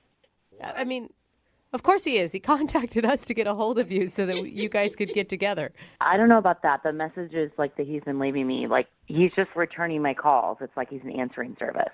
Okay, so he told us, when we talked to him a little bit to ask him about meeting you, he said that you guys have been kind of playing phone tag or whatever. Yeah, but phone tag is like when you like care about someone, you try to get a hold of them. Like he's obviously breadcrumbing me, and so I'm just going to ghost him. So he's breadcrumbing, and now you're ghosting. Yeah. What? I mean, maybe he's just waiting till you guys can actually talk on the phone to make a plan. I mean, maybe he was, but obviously we're both busy. So if we're texting, then like text. That's how people make plans. Okay. So you think that he's breadcrumbing you because he hasn't tried to make official plans yet? Yeah, he's just being nice, but he's not like doing anything about it. And I keep saying, when do you want to hang out? When are you free? And he doesn't answer me. What? Okay. What does he say in return? Like, how's your day? He doesn't message me for hours and then just kind of ignores it and is like, how are you? How's your day? Which is nice. But, like, he didn't answer my question about when he was free. Yeah, you're like, scroll up in the text thread, man. Yeah, like, he's been breadcrumbing me for a while, but now he's zombieing me, so I'm just over it. Zombieing? Zombieing you. What's that one? Which one? Yeah, I don't know which one that is. What does that mean? If someone ghosts you and then they, like, come back from the dead, like they're zombieing you. Okay. Oh, okay. So I'm just going to clear it up real quick. So at first you felt like he was breadcrumbing you, and then you ghosted him, and then you felt like maybe he ghosted you, but now he's zombieing you? And you guys, he's using you to zombie me. Yeah, that's so Right, clear. I don't know what, yeah. I don't know what you call this part. You probably have a word for it, but he's also on the other line listening and wants to talk to you right now. I don't know what that, like. Resurrecting? Maybe that's resurrecting. Ooh, good. Yeah, I don't know what that would be called. He's not really on the phone right now. This is in 8th grade. Yeah, no, he's on the other line listening and wants to talk to you. And yes, our show's actually it's more like 6th grade. But thanks for the vote of confidence. Hey, I'm here, Ariana. How you doing? Oh, my God. What is breadcrumbing, by the way? I don't even know what that means. I was just trying to reach out to you. Yeah, you weren't, like, actually making solid plans with me or anything, so I just decided to bench you, What?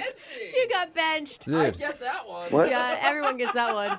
I want to hang out with you, Ariana. It sounds like you have a term for everything. Yeah. Bench me? What does that even mean? I mean, it's pretty obvious. I'm going to go out, do whatever I want, and I'm going to have you sit on the sideline because you need to make a move. Make a Like, move. you're not playing well in the game, so, like, I got to put you on the bench. You know what I mean? What? I've been playing good. I texted you. I called you. We haven't been able to make a connection. Why are you benching me? You sound so sad, Ariana. He shouldn't sound sad. Like, he zombied me. I mean, zombieing, breadcrumb. I had to write those terms down before. I never even heard of them. But, I mean, can we just, like, talk in English? I mean. Well, those are all English words. But Ariana, I mean, here's the thing. When you're using all those terms and you're like labeling everything that he does in a different way, it almost sounds like you're the one playing the game, not him. I am not playing games. He's the one who is playing games. I've already explained everything that he's done to me. Like, I'm the victim here. Like, I'm benching him. Yeah, I feel like You know all the terms, and you've played this game for a long time now, Ariana, so you know when somebody's playing a game on you. Andy, why would you breadcrumb her like that? Come on, Jubal. I was not. I don't know what that means, but I was. Oh, whatever, you zombie. Okay, I you know mean, what? Andy, like, to your defense, listen, Ariana, he directly told you that you're beautiful in a Starbucks. Like, that's really direct. He tried to kiss you 30 minutes into the date. I mean, like, how much more can he say? Like, I am into you. I don't know what else I need to say. Like, I've already told you guys everything. Like, what else am I supposed to say? I don't understand. Will someone just please explain to her that I like her and I want to go on another date and I don't want to be benched or breadcrumbed or whatever? I'll do that for you, Andy. Ariana, would you go on a second date with Andy? We will pay for it. He does want to go out with you again. He's not throwing breadcrumbs in your face. He'll name a time and place immediately. Yes, and we'll pay for it. Actually, I don't have an exact time or place right now, but I'll text you later for sure. Yeah. Set it up. There you go, Ariana. What do you say? One more date. We'll pay for it. Do you see what I'm dealing with? Okay, I mean, this whole time I've been against you, but I kind of get it now, Ariana. Like, just set a date. Like, we're not getting married. Like, I know. I want it to be special. I have to think about it. Yeah, that's frustrating. No, that's a ploy. I'm with her. I mean, this is all happening. You just said it right now. I can't think of something off the top of my head, but we'll have fun. Trust me. You know what, Andy? Like, you're officially benched right now. If I'm interested later, like, I'll text you. What? Oh, man. No. Yeah. So you're saying, Ariana, if you zombie him, then you're okay going out again? Yeah, Andy, I'm ghosting you right now, and if I decide to talk to you again, I'll zombie you, okay? I'm so confused right now. What's happening? I don't think you got a date. Sorry you didn't get a second date, though, Andy. And I think we need to be officially done because I need to go to Urban Dictionary right now and figure out what the hell just happened. Brooke and Jubal in the morning. Text in at 78592 says, I don't really know what happened with that second date update, but at least now I know what breadcrumbing, zombieing, and resurrecting is in dating terminology. If you missed it, Alex wanted to call Ariana. She wasn't calling him back. They were playing phone tag. She would go away, then come back and everything else. We got her on the phone. She said that Alex was breadcrumbing her. Yeah. Like saying he was going to make plans but never making plans. And then she went away and then came back, and apparently that's zombieing. And there was a whole lot of words that she used. A lot of terms. She's been reading too many blogs about dating online. But the thing is, she was spot on with his behavior. I mean, because at the very end, he's like, yeah, I'd love to take you out. Not sure when, but I think it's going to happen. So he was still doing it. They agreed to not go out. Maybe. Because she said she might zombie him at some point. I feel that means bring him back. With all these terms, like, if you tell someone you're dating nowadays, they're like, what is dating? Yeah, Like, I don't know what that means. Are you zombieing? Are you breadcrumbing? Oh, no, we're just dating. What? Yeah. Are we shillelaghing? Yeah. What is that? That one sounds fun. I would It like does to sound fun. shillelagh. I would shillelagh somebody. That sounds Yeah. great. Why not? Remember, if you want a second date update, all you have to do is email the show, and we will call the person who breadcrumbed you or zombied you or just didn't call you back. Brooke and Jubal in the mornings. Second date update. There are a lot of careers out there that women find attractive. Firefighter, proctologist. What? Who can forget the sexiest career of all? A carny at your local fair. No one has ever said Oh, that. yeah. No. Carnies are always sexy. Ladies get so fired up Oh, my gosh. when they see a fair employee. Okay. And that's who we have on the phone today. Daniel is a carny, I guess. How you doing, Daniel?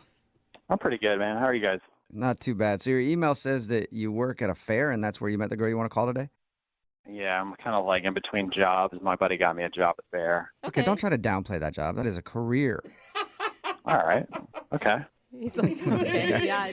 So you're a career fair employee. And yeah. tell us about the girl you want to call today. What's her name? Her name's Alexis. Alexis. And how did you meet her? I met her actually at the fair that I was working at in the bumper cars. Were you shocked to meet somebody that you were attracted to? Because anytime I'm at the fair, I don't see a lot of good pickings out there. A lot of hotties. Yeah. Yeah, I mean, generally, especially in like kind of the bumper car area, most of the kids. Yeah, right. That's true. You never really get like, you know, adults. But yeah, her and her friend wanted to ride, and they were kind of amongst the kids. Okay. And were you instantly attracted to her? Yeah, I was definitely attracted to her when she got on the ride. All right, how'd you make your first move? So basically, like, her and her friend started riding these bumper cars, and of course they're like amongst like a bunch of like kids, like freaking 9 and 10-year-olds.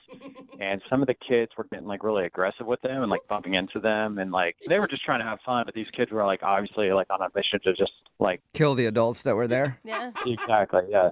And so I had to run out there, and I was telling the kids, like, you guys have to stop, you have to stop. One of the kids got, like, all in my face, and I banned him from the ride.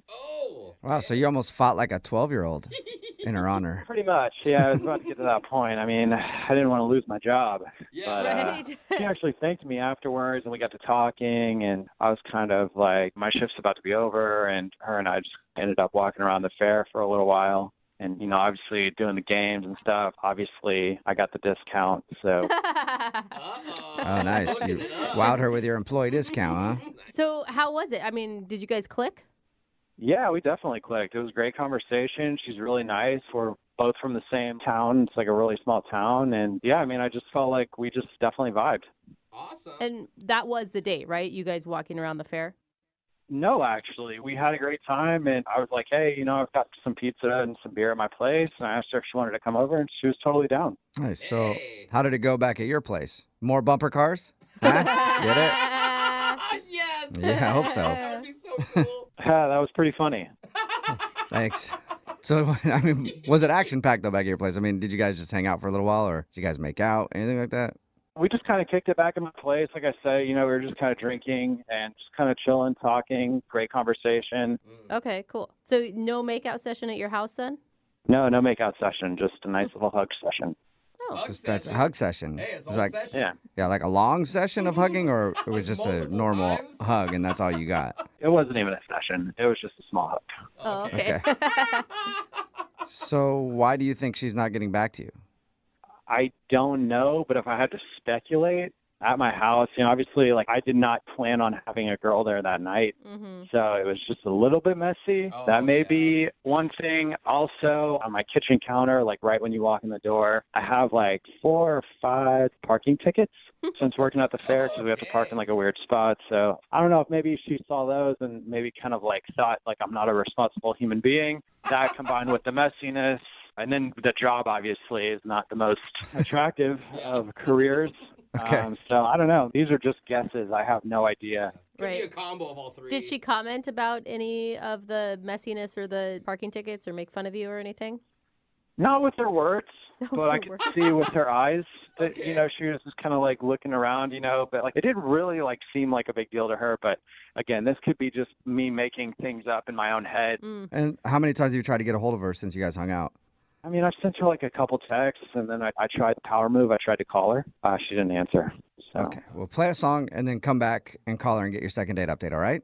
All right. All right, hang on. Moving 92.5. Brooke and Jubal in the mornings. Second date update. If you're just joining us for today's second date update, Daniel is on the phone and he wants to call a girl named Alexis. They actually met at the fair because Daniel works at the fair. She was in the bumper cars and she was apparently being harassed by kids in there who were trying to kill her with the bumper cars. And he went in, kicked a few of them out, ended up hanging around at the fair all day together, and then went back to his place. I think maybe the reason she's not calling you back, Daniel, is because when you guys were at the fair, you probably went into the House of Mirrors and something looked larger than it actually was. And then when you got back to your place, she found out the truth. That's what I'm guessing happened. Man. Nah, I doubt it. They shared a small hug. She didn't see anything about what was in the mirrors.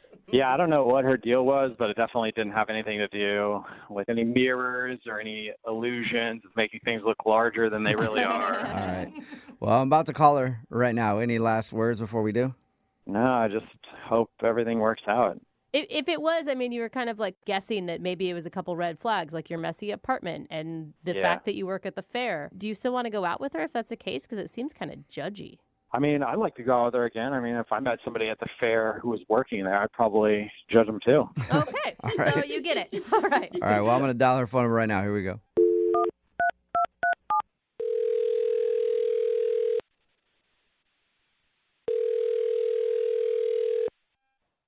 Hello, Hi, can I speak to Alexis, please? this is she. Alexis, how are you? My name is Jubal from Brooke and Jubal in the morning. I'm okay. How can I help you? Well, I'm calling you today because we actually got an email about you from somebody that listens to the show. Okay. It's a segment we do called the Second Date Update. That's where if you go out on a date with somebody and then end up not calling them back after, they can email us to get you on the phone and find out what went wrong. So how can you help me? You can help me by telling me why you're not calling Daniel back. I don't know how many Daniels you've been out with lately, but I'm talking about one specific Daniel who works at the fair. Yeah. That Daniel. Yeah. It just didn't work. We weren't vibing, you know? Really? That seems pretty simple. Yep. According to him, you were. I mean, like, things are great at the fair. It's kind of dorky to work at the fair, but I get it. Like, times are hard. You got to take the jobs you can take. And, like, it was just, like, when we went back to his place, it was just, like, I don't know, really small and, like, super messy. Yeah, he did tell us he thought maybe you were turned off because his place was messy. He said he also wasn't planning on having somebody over, so. Yeah, but the crazy thing is, like, it was so messy and it's so small, but there's, like, barely any furniture there. What's there? There's a reclining chair, a little, like, card table, and he has a TV. So not enough furniture for you. I mean, I get it. Like, walking into a guy's house when it's super sparse and there's basically cardboard boxes as end tables is sometimes like, oh, man, this is a project. Is that what it felt like? Yeah, and, you know, at first I was like, oh, maybe, like, he's in transition, like, you know, new job or temporary job. Maybe this is a new place, but he's lived there for over a year. Yeah. So basically you walked into his house and his house is what turned you off. Yeah, I mean, we're not, like, in college anymore, you know what I mean?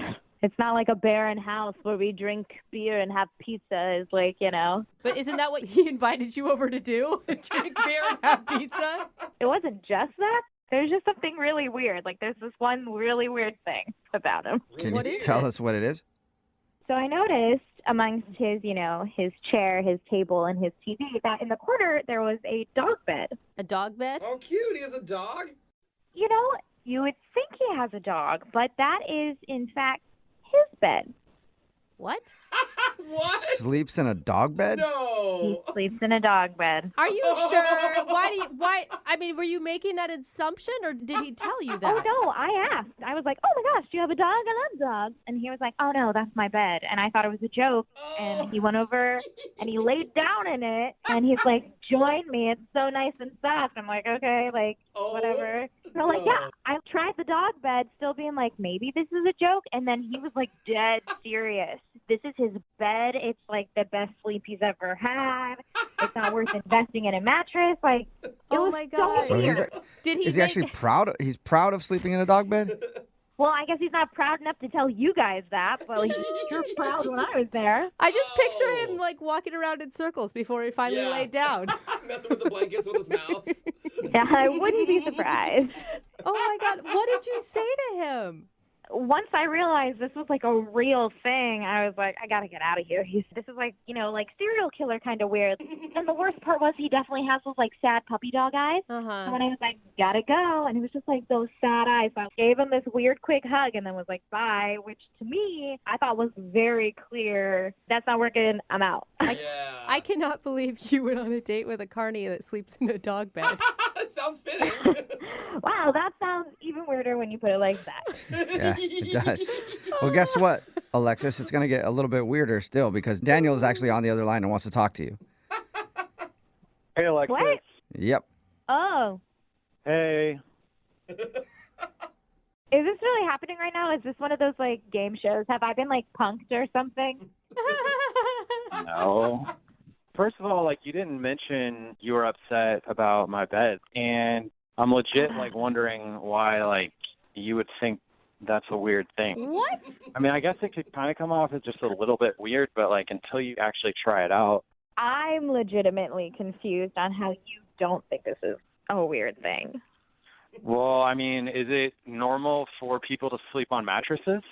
Yes. Yeah. I think so, yeah. Is that how, like, people have always slept? Have they always slept on mattresses? Really, it's just something keeping you off the ground.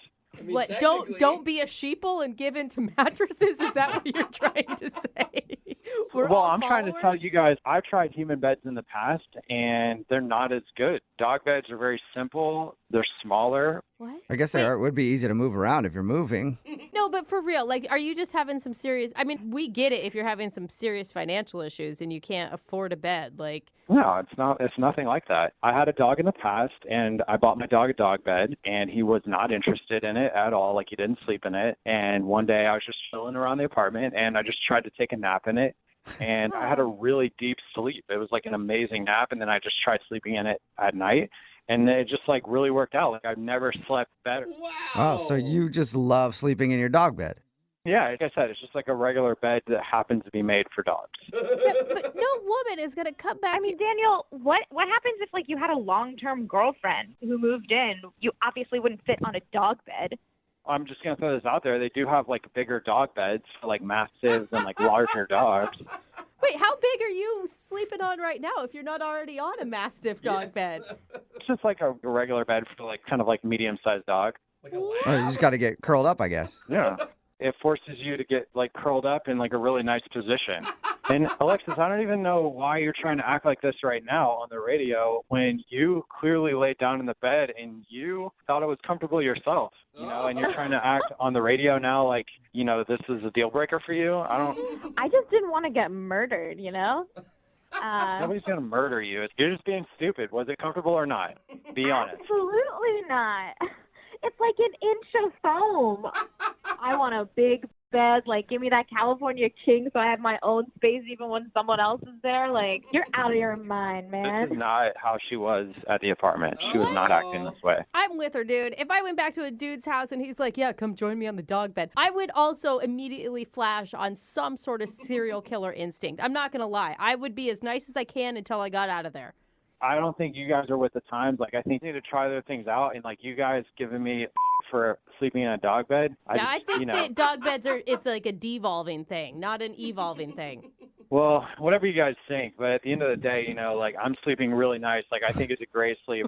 And, Alexis, I think it's wrong for you to judge me for this. I honestly think you should just give me another shot. Like, I don't think that this should be a deal breaker. Like, because, you know, I definitely am ready to be in a relationship with you. And, like, I don't know. Like, yeah, I mean, judging by his sleeping, he'll be really loyal. Oh, my God. Alexis, would you like to go out with Daniel on a second date? We'll pay for it.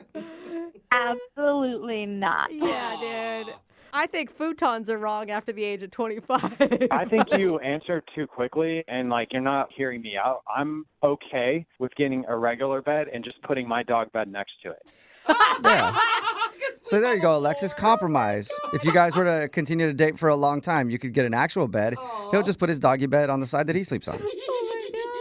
We just went on one date and you're already planning to put your weird dog bed onto my bed? Like, that's not going to happen. All right, whatever. Absolutely not going to happen. You know what? Just go find somebody else at the fair. I don't really need you, all right? I'm perfectly comfortable and happy in my own life, and I don't need this judgment. Ouch. Well, that is a hurt Alexis, thank you for your time. Daniel, I'm sorry, no second date. It's all good. Yeah, it's all good. Trust me, dude. There is some woman out there who wants a guy who works at the carnival and sleeps in a dog bed. I'm She's not out going to be there. working at the carnival much longer, guys. Okay, but you're not giving up the dog bed, right? I mean, no, I don't see it in the near future, if I'm being honest. All right, well, there's got to be a woman who wants a dude with a nice dog bed that she can lay next to, all right? If there's anybody listening and they want to get a hold of me, reach out to the radio station. Guys, please give them my number. Sure. Yeah, we'll go from there. All right, we'll get you laid in that dog bed soon enough. For sure. Brooke and Jubal in the morning. Brooke and Jubal's second date update. You know, whenever I'm getting my makeup done at the Nordstrom makeup counter, That worries me. I always think, why aren't any guys coming over here and hitting on these girls? I mean, they're all nice, they're all cute, you know, That's a good they're point. friendly.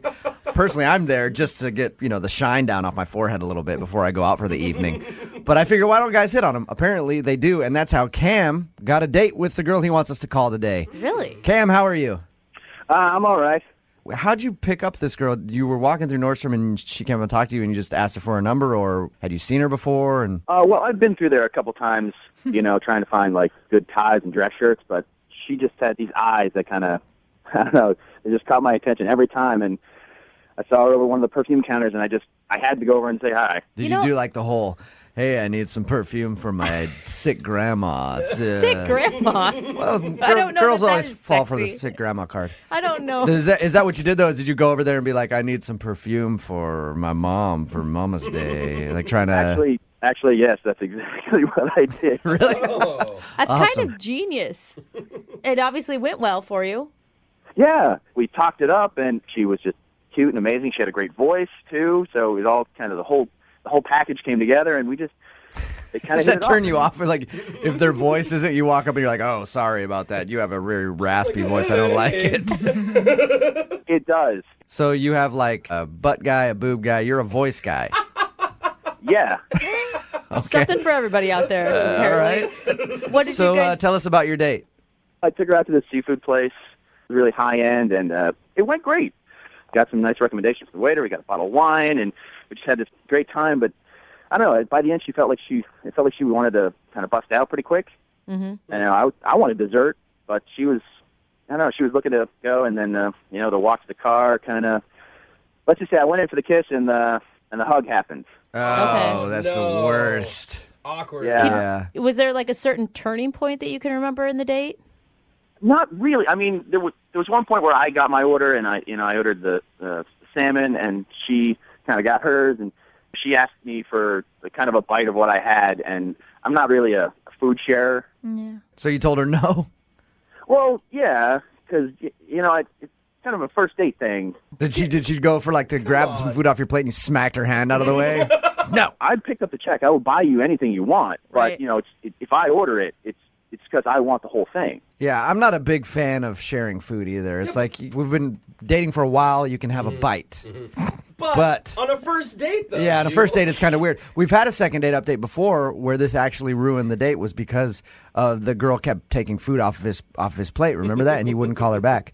So did she act awkward when you were like, no, I want my own food? The eyes stopped smiling a little. Huh. Oh, no. So you think you offended her? Maybe. But that's the thing is like I it's hard to read girls sometimes. So How about all the time? Yeah. Have you tried to get a hold of her and ask her out? And what's her response? Is there a response? There's been no response.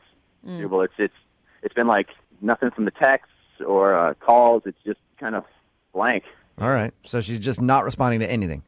No, and I don't want to go back to the store and hunt her down like from the men's section. That's just I think that'd be way too creepy.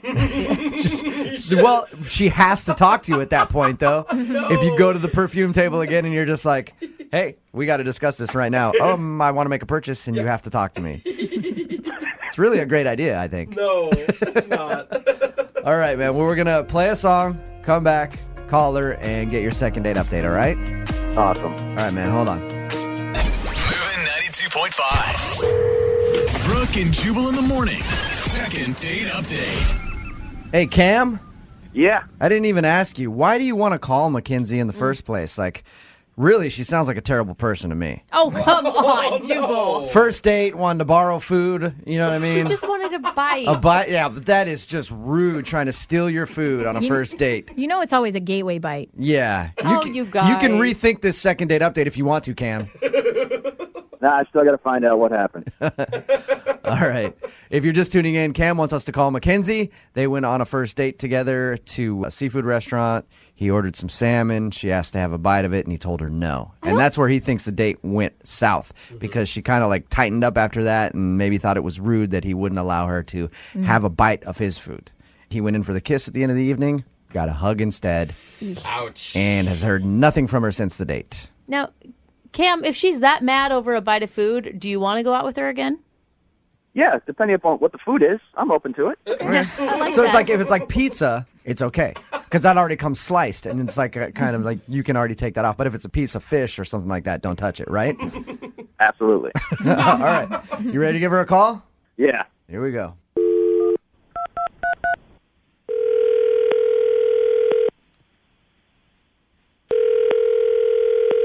Hello? Hi, can I speak to Mackenzie? This is she. Hey, Mackenzie, how are you? This is Jubal from Brooke and Jubal in the morning on Moving 92.5. Okay. I'm sorry. What's going on? The reason I'm calling you is because you recently went out on a date with a friend of the show. His name is Cam. Okay. And Cam emailed us because he'd like to see you again, but he's wondering why you're not answering the phone or responding to any of his text messages. Okay. So we figured, why not call her and see if she'll tell us if Cam did something wrong on your date. I mean, I don't really want to see him again. Was it because he wouldn't let you have some of his food? He told us about how you wanted to share like a bite of his food that he got, and he said no, and that's where he felt like the date went wrong. I mean, that was really weird. Like, I've never had anyone, like, deny someone a bite of their food before, but it wasn't. Did you just not like him? I mean, he's just not like a guy I would want to see again. Did you feel that way from the very beginning of the date, or did something happen throughout it to change your mind? I mean, he was nice enough for most of it. Yeah. It's okay, Mackenzie. This is a safe place. You can tell us what happened. This is so weird. He got a text in the middle of dinner that kind of ended it. He got a text in the middle of dinner? Yeah. Are you saying like he checked his... I mean, that's rude, especially if you're on a first date to check your phone. No, I mean, I check my phone on dates. It was just, he got a text and he started laughing really hard. And then I asked what he was laughing about. And he showed me his phone, and it was just like a picture of a car with the windshield had, I guess, like Hershey syrup, it looked like, all over it. Oh, okay. Yeah. And like someone had like written on it like stupid. Whoa. Okay. Whoa. And I was like, why is that funny? And he said that it was his ex-girlfriend's car. Oh, psycho. And then he said that his buddy had gone to the supermarket, saw her car in the parking lot, and then like thought it would be funny, so he like went in and bought stuff and vandalized her car. Oh, wow. Oh, my God, that's And he showed you that and he was laughing about it? Yeah, he thought it was like insanely funny. That is really bad on a couple levels. One, you don't want to talk about your ex on a first date. gosh. Secondly, you don't want to be laughing about the fact that one of your buddies just vandalized her car. Yeah. I mean, I tried to be cool. I thought I was nice and left the date in a good way. I just don't want to see, he's not the type of guy. Yeah, for me. Hey, Mackenzie? Yeah. Real quick, before I let you go, I do want to tell you one thing. Cam is actually on the phone and heard what you just said. Oh, my God. Are you serious? Hey, Mackenzie. Hey, Cam. Look, that was my friend Mike. He did it. It wasn't even me. Yeah, but Cam, it's not so much who did it. It's the fact that you showed it to her and were laughing about it. You can see why she'd be upset about that, right? It was just like so uncomfortable. Like it made me feel so grossed out. Weird. Mackenzie, you don't understand how horrible of a person she was. It's taken me months to get over like the things she's done to me. She was just psychologically an assassin. See? An assassin. You hear that, Mackenzie? Psychological assassin. She deserved what she got. Does that make it better? Oh, no. Who cares if your ex is like a or like what she did to you? Like, you still showed me a picture of her car like vandalized and like laughed at it. I mean, we went on one date. We shouldn't be talking about our exes at all at this point, let alone you telling me how much he screwed you up. That's not a good way to start. I understand that. It just caught me off guard, and I was really surprised, and I really reacted to it. And I didn't want to be rude and not tell you what I was laughing about, but I could see it was a mistake. I made a mistake. Did you call her afterwards? Did you talk to her? Did you tell her, sorry, my friend's an a-hole? No, because she doesn't pick up the phone I call. That's not an excuse. Your friend's an a-hole, and it sounds like you're an a-hole. Yeah. It sounds like you're still hung up on your ex. Yeah. I mean, if you're blaming everything in your life on this woman. Yeah, it's so much so that even your buddies are going out of their way to vandalize her property. Have you dated her? People that date crazy people should take a look in the mirror. There's a reason why you stuck around with a crazy person. Amen, sister. Mackenzie, you need to relax, okay? It's not that big of a deal. It's just chocolate sauce on her windshield. You can get that off at a car wash. I mean, come on. It's not like you slashed your tires or did anything that remotely truly damaged the car. Okay, so it's awesome your friend isn't a total criminal. He still sucks. And the fact that you are supporting him is, like, really gross and weird. I have decent relationships with my exes. We can say hi to each other like normal people because we're grown-ups who go on dates and it didn't work out. Right. You sound like you've got major issues. So I'm assuming, Mackenzie, you think if you go out with Cam again and then stop dating him one day, your car will end up ruined. We'll be chocolated. Yeah. That's not going to happen. I'm sorry. My friend defended me. He felt like I still had some issues. Obviously, I'm working through it, but I'm working through it by finding someone who's good and decent and not crazy. And that's what I found in you. So if you give me a chance, I can. That will never happen to your car. We've heard a lot of romantic things in the second date update before, Yeah. but I've never heard something so romantic as, I promise if you go out with me again, I will not vandalize your car. That was the sweetest thing I've ever heard, Cam. There's a tear in my eye. Yeah. Mackenzie, I would like to ask you if you would go on a second date with Cam. We will pay for the date. No, I think I'm all set. Thank you. You sure? Surprise, Yeah, I'm pretty sure. Mackenzie, please, if I could just have one more chance. Sorry, dude. I mean, you seem not totally psychotic, but I don't, take some time and get over her and then try a different girl. Don't even call me. Wow. Wow. All right, Mackenzie. Well, thank you for your time. Appreciate it. Sure. Cam, Yeah. you really still don't see what you did as wrong. The only thing I think I did wrong there was I shouldn't have shown her the picture. I should have just laughed or kept it myself. Or you know what? Just kept my phone in my pocket. Yep, you're right. I don't necessarily have a problem with what you did. It's the fact that you showed it to her. Yeah, hide your douchebag there. Brooke and Jubal in the Brooke and Jubal's second date update.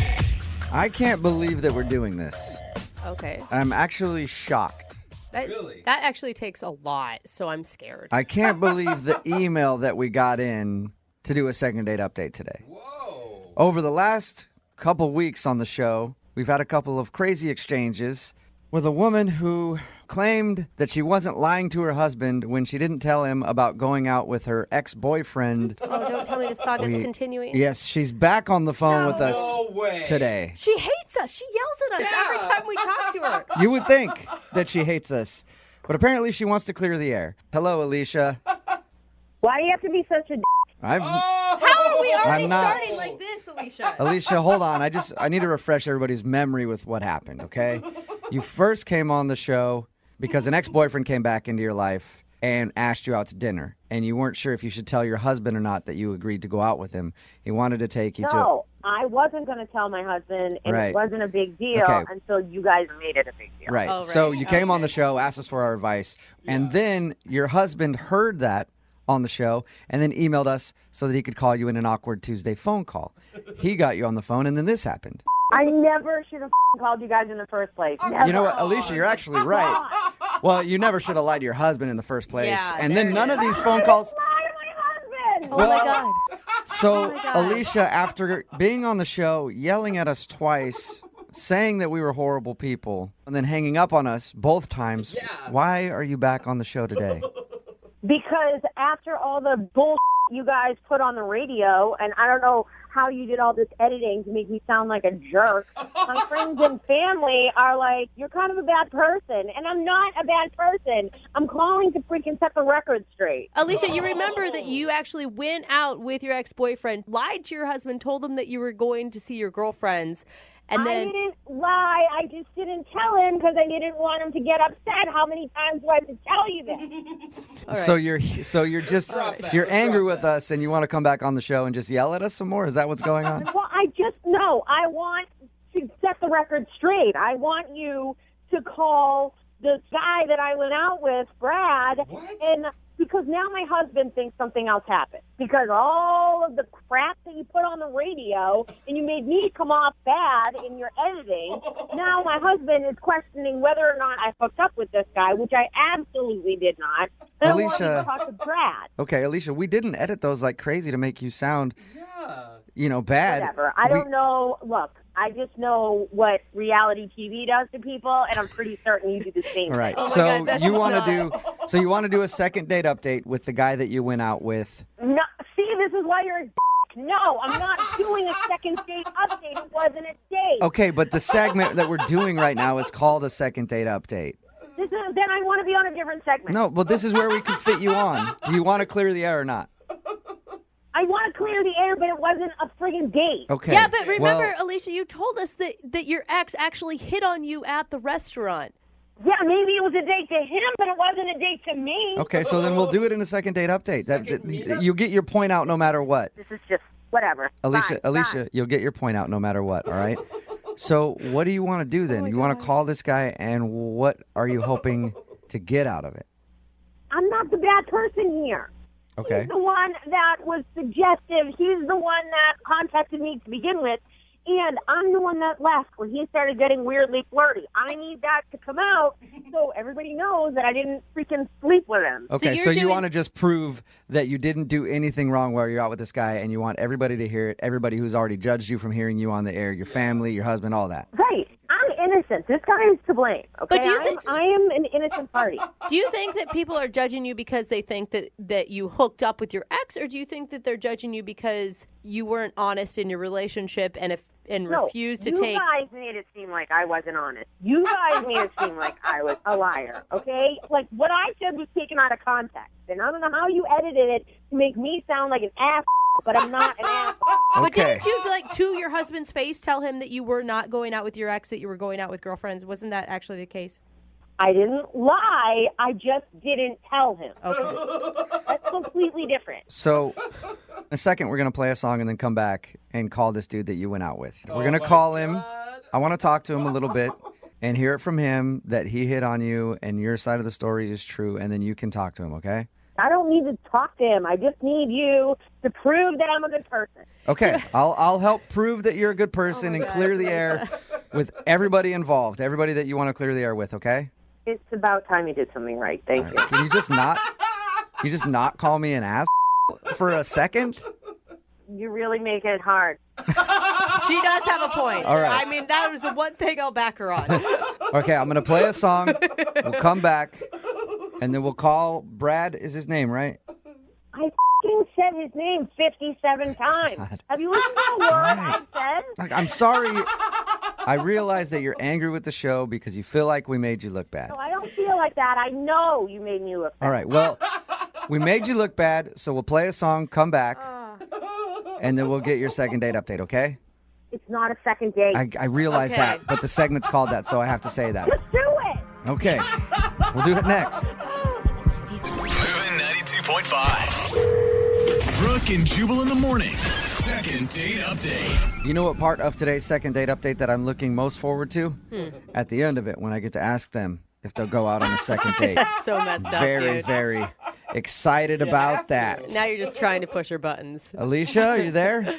The more I think about this, I don't want to even do this phone call because you know what? You're going to make a big joke out of this.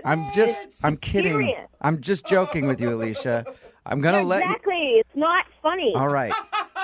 We're about to call your ex-boyfriend, Brad. If you're just tuning into the second date update, Alicia's on the phone with us. She's been on the show a few times before.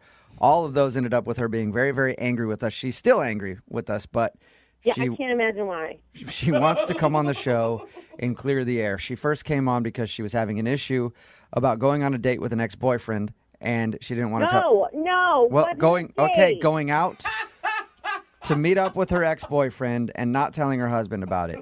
And then her husband heard her talking about it on the show and did an Awkward Tuesday phone call where he says, "Hey, I knew that you went out with your ex-boyfriend.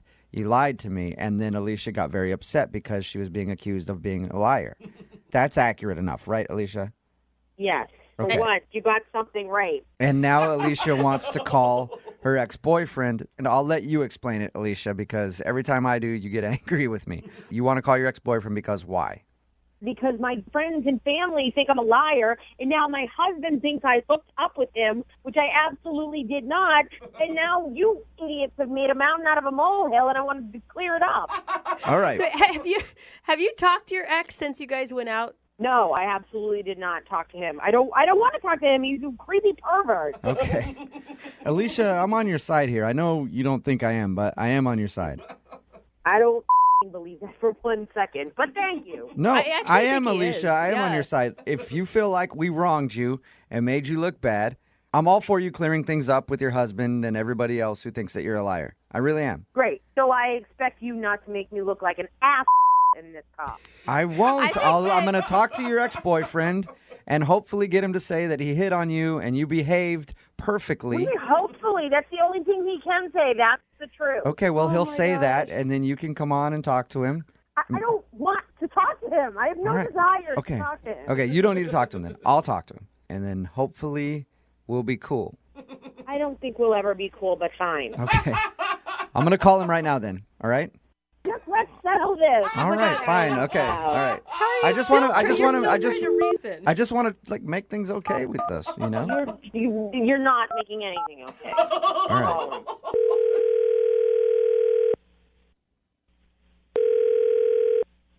Hello? Hey, can I speak to Brad, please? Yeah, this is Brad. Hey, Brad, how are you? This is Jubal from Brooke and Jubal in the Morning. I'm sorry, who? Jubal from Brooke and Jubal in the Morning, the radio show. Okay. Can I help you with something?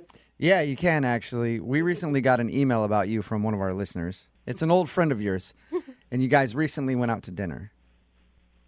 All right. Is everything okay? Yeah, everything's pretty okay. The reason I'm calling you, though, is because I want to help clear the air about something. I'm sorry. I'm not really clear on what's going on here. Well, it's about your ex-girlfriend, Alicia. What does she want? Well, we recently had her on the show, and she talked about how you guys went out to dinner. She did? Yeah. She was having kind of an issue because, you know, she's married and stuff. Well, yeah, I know she's married. Look, there's nothing. Don't worry about that, man. It's all good. Yeah. We're just friends. But the reason I'm calling you is because we were telling her it sounded like a date, and it kind of caused a little bit of drama with her. So I told her that I'd get you on the phone and just sort of find out if everything was kosher when you guys went out. I don't know what to say. We just met up. It wasn't like a big thing. It was just like old friends. Yeah, we dated a long time ago, but it was just good to see her again. It wasn't anything more than that. So everything was cool? Nothing weird? Yeah. Nothing at all? Because I'll tell you this. She said that you hit on her. She said that I hit on her? Yeah, she said that she showed up to dinner and you guys were having dinner and then you started making inappropriate comments. Okay. And then she said she left after that. You know, that didn't happen. I didn't make any inappropriate comments. I mean, we were talking back and forth, but we ended dinner just as any, normal people would end dinner, and we both went our separate ways. And you guys didn't hit on her at all? No, look, I didn't hit on her. I might have flirted a little bit, but I mean, we were both kind of flirting with each other. I mean, we're exes. It was just kind of a casual thing, but, if anything, she was flirting way more than I was. What? Are really? you kidding me? This is bull. That is such bull, Brad. Wait, what's going on? Oh, that's Alicia. She's actually on the other line listening. It's hard to miss her. Tell them how you said you wanted to take that stupid dress off. Is this some kind of setup or something? No, this is real life. My freaking family thinks I slept with you or something, and I need to prove to them that you're just an idiot, and I made a huge mistake by going out with you. Oh my God. Okay, wait a second. You're the one that agreed to go on a date with me. I didn't agree to go on a date with you. I agreed to go to dinner and catch up as old friends. I thought it was going to be completely innocent. I didn't know you were going to be a big pervert. Well, pervert, I don't think that innocent is wearing that little dress that you wore to dinner. Whoa. Dress that you asked me to wear. The dress that you said, I love that dress. You should totally wear it again. Well, of course I love that dress. Your boobs were hanging out of it. Oh, my gosh. Why do you think I asked you to wear it? You're so gross. You know that I had no intention. I'm gross. You didn't have to come out with me, Alicia. You're married. It was your choice to come out after we talked about it. I asked you to go to our first date spot together. I think it was pretty obvious what we were doing. Can you just hang up on him? He is obviously just talking in circles. No, I don't think we should hang. To hang up with me, Alicia. I don't think we should hang up on him, Alicia. I think this is a very interesting conversation. This is bullshit. You guys can't do this to me again. Do what? We're not doing anything. You're painting me in a bad light again. How are we putting you in a bad light? He's just saying that what he was asking you on was a date. Did you call him before you got me on the phone and, like, coach him to say No. Oh. Alicia, why would we coach him to say that? Because that's how this crap works. Alicia, honestly, listening to your guys' conversation has actually gotten me on your side. Like, it sounds like you were literally just that stupid and naive and had no idea. Okay, I'm stupid, please. Okay? You're looking in the mirror, honey. I mean, I'm trying to side with you here. I don't get why Brad would ask you. I don't need your sympathy. Alicia, don't come off like you're naive. We knew what we were getting into. I mean, that entire dinner, you were giving off the vibe that you wanted to hook up. Oh, what? Not with you, I wasn't. Brad, what did she say to give you the vibe that she wanted to hook up? She told me that, I looked great, that she was, like, super excited to see me.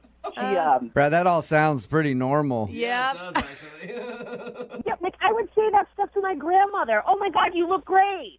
How are you? No, that's not how it was at all. You grabbed my arm, and you were basically stroking my arm, telling me how great I looked and how much I've been working out.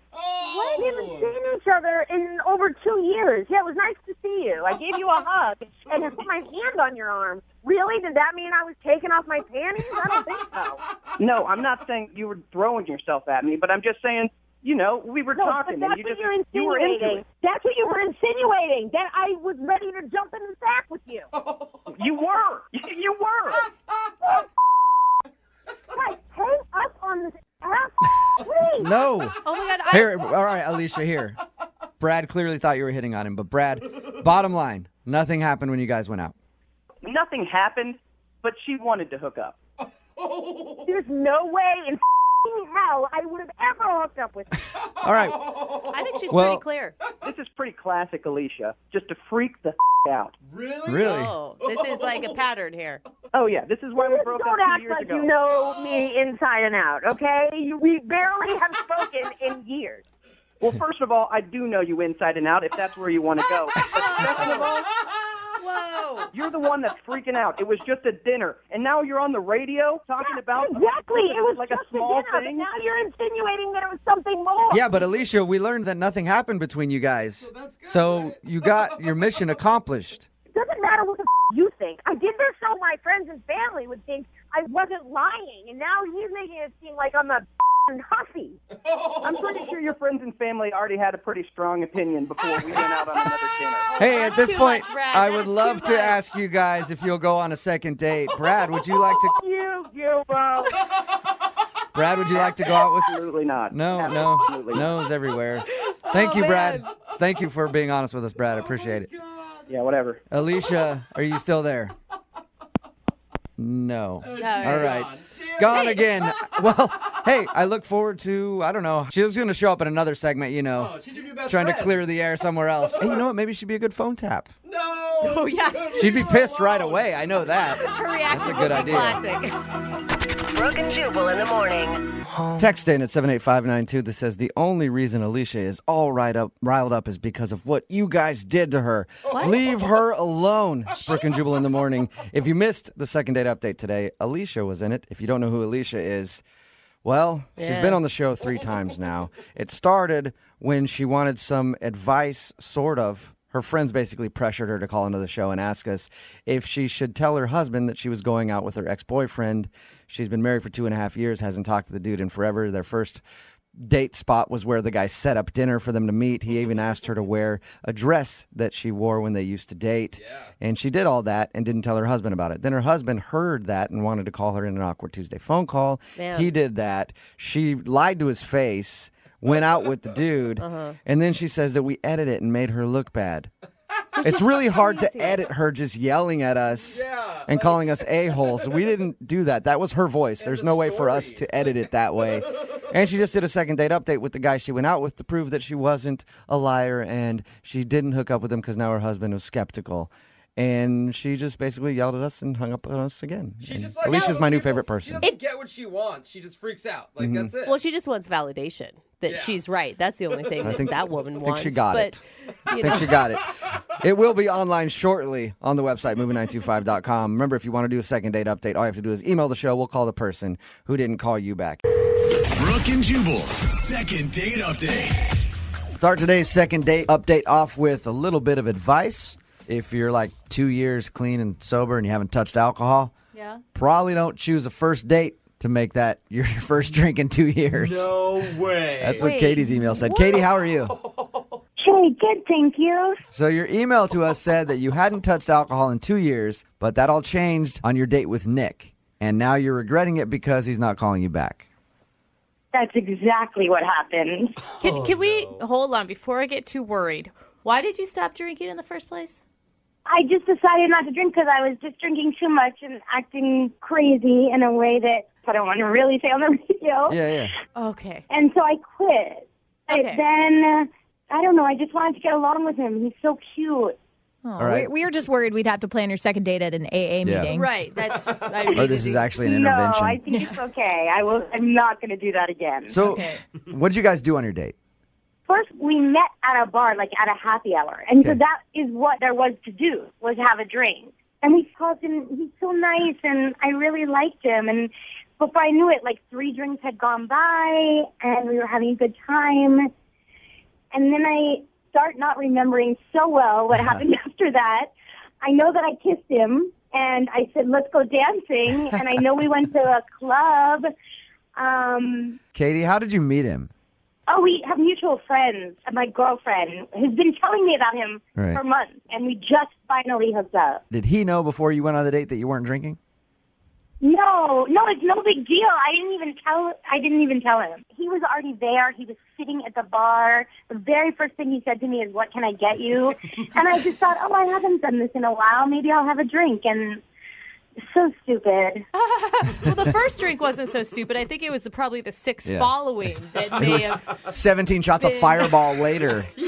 That might have been a bit much. It was so fun and easy, and Yeah. then I don't know. I guess I lost track. So the last thing you remember is like telling him to dance and kissing him? That's it? I remember dancing and having a really good time. He took me home after a while. I can't remember how long. And then he was buzzing for my roommate. And my roommate came down and got me upstairs. Okay. And she said that I was pretty wasted. Okay. But he didn't have to like I carry don't really you. remember saying goodnight to him. You don't. No. Wow. Before it all started to go blurry, did he seem interested?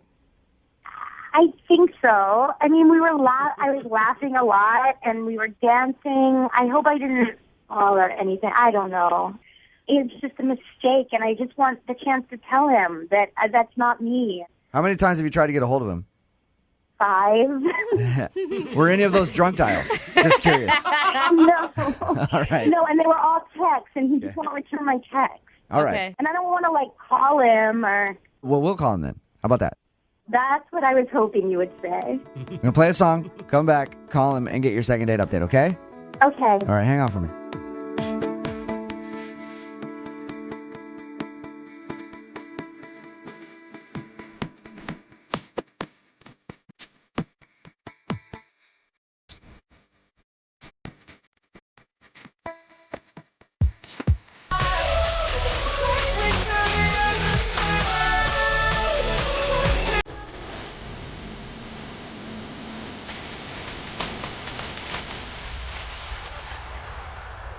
Moving 92.5. Brooke and Jubal in the morning. Second date update. Hey, Katie?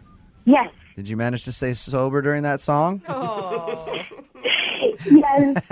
It's Brooke and Jubal in the morning. I'm moving 92.5. The second part of your second date update. Katie is on the phone. Katie hasn't had a drink in 2 years, not because she has a problem necessarily, but because of a few crazy incidents that she'd rather not talk about on the radio. But she went on a date with this guy named Nick, decided, hey, why not have a drink? That turned into 2 drinks, that turned into 3 drinks, and the rest is sort of a fuzzy history that she doesn't remember. Right, Katie? That's right. I just wish that I wouldn't have drank to begin with, because I feel like he didn't really get to know me. That's probably because you don't remember the other things you did. Yeah. Probably. Okay, Katie, we're going to get him on the phone right now, see if we can get an answer as to why he hasn't called you back, okay? Okay.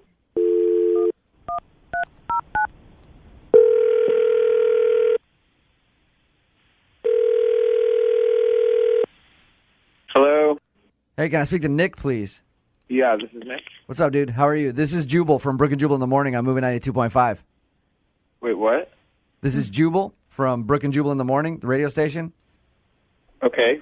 Why are you calling me? I'm calling you because you actually know a friend of mine. You went out on a date with her, and you haven't called her back. Okay. So her and I were talking, and she really liked you. Would like to see you again, but she's confused, and she wants to know if she did something wrong on the date. Okay, who are you talking about? A girl named Katie? Oh, your friend's Katie. Okay. Yeah. And I know that she went on the date with you. I don't know if she told you, but she hasn't really had a drink in 2 years, and she went out. Oh, no, she told me. She told me that. Okay. Oh. She sort of screamed it at me. Really? Oh. How'd that work? I was there, and she showed up, and she ordered a drink, and then she pretty much slammed it, and then ordered another one, and then it just kind of went from there. And I would say she probably within an hour had about 5 drinks. Nick, how long do you think that you got to talk to sober Katie before drunk Katie took over? 7 minutes. Wow. I mean, it literally escalated so fast, and I was thinking we would go somewhere where she could get some food, but she wanted to go dancing, so she begged me to go dancing, and then I went with her, hoping there'd be food at this place. There was not. I just picture her pulling your arm like, I don't want food. Let's go dancing. Let's take me dancing, silly man. And then in the middle of dancing, she screamed in my face with joy that she hadn't had a drink in 2 years. Oh, all right. God, I'm free. Yeah. Okay. With all that said, Nick, was she fun? It was fun in like a reality show that I'm watching at home sort of way. But happening to you. Do you feel like you were going out with one of the members of Bad Girls Club or something? Just, I haven't had a drink in 2 years. Let's take me dancing. Let's do It this. was like Girls Gone Wild, but I'm in the dynamic. What's the most embarrassing thing she did, Nick? I pulled her out of the back seat of the car. I realized that she had left me something in the back seat of the car, which was not there when she was placed in the car. Did she puke? No, she had taken a in my car. What? No. Oh my God. Hey, Nick. Katie is actually on the phone right now and heard everything you just said. Nick, oh my God, I did not. Katie, come on. I think I know better than you do. I've actually had this happen to a friend of mine. What? Yeah. A guy or a girl? A dude did it in her place. What? But anyway, that's not the issue here. The issue is Katie. Katie, has this ever happened to you before? No, I can't even believe that's true. I am mortified. I don't even know what to say. Oh my God. Yeah, I mean, it was pretty disgusting. I can't even believe that's true. Why'd you keep buying me drinks?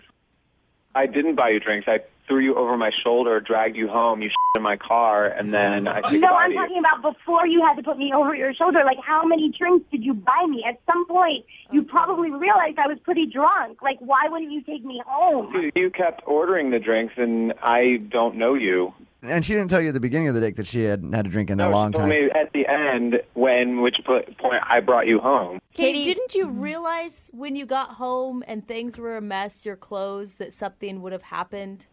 Honestly, I really don't remember. And my roommate had sort of threw me in the shower and cleaned me up because I think I threw up. And I absolutely think he's exaggerating. I really don't think that happened. Katie, I know it's embarrassing, and I understand being defensive, but do you think maybe a better tactic would be to apologize and kind of admit that perhaps you did something wrong? Yeah, if I did that, I'm sorry. I can't. It's so not me that I can't even believe. Obviously, Hey, it's always a good time when you your pants. That's what I say. I think you guys had a great time. I'm just saying, like, I wish that was a joke, but you're being serious. Yeah, Katie, I'm not judging you. You know how many people I've peed on that I've been and beds I've ruined and clothes? Like, I do that all the time, so I'm not judging you for it at all. I'm joking around, but like, you know what? It happens sometimes. I just I don't know. maybe we could get to a point where Nick could forget that moment and remember why there was a connection between you two? I don't think you forget that Nick- moment. Yeah, there's no way. I mean, it was awful. And then the fact that she just tried to flip it and make it my fault. Okay. All right. Yeah. Well, Nick, I'm not making it your fault, Nick. I'm just saying take some responsibility. I did take Alleviate it. responsibility. I brought you home, called your friend, and you in my car. hey, Oh, my God. Nick, at the end of these second date updates, we always offer a second date. We will pay for you to go out with Katie again if you'd like to. Would you be willing? You guys, it would be great is if you could pay to have my car interior cleaned. No detailing, no auto detailing. Sorry. All right, so here now. None of his friends are ever going to sit in the back seat again. Yeah. Katie, at least you got a good story to tell. I will never tell this story as long as I live. Come on. Thanksgiving dinner, the fam's around. It'd be hilarious. To your grandkids? Yeah. No. I remember when I in a guy's car. Brooke and Jubal in the morning. Always awkward when you're out on a date and then somebody from your past shows up. Oh, my gosh, yes. One time I was out on a date and then my old imaginary friend from high school showed up, Spaghetti Larry. And then Spaghetti Larry started hitting on my date, and he and I got into an argument.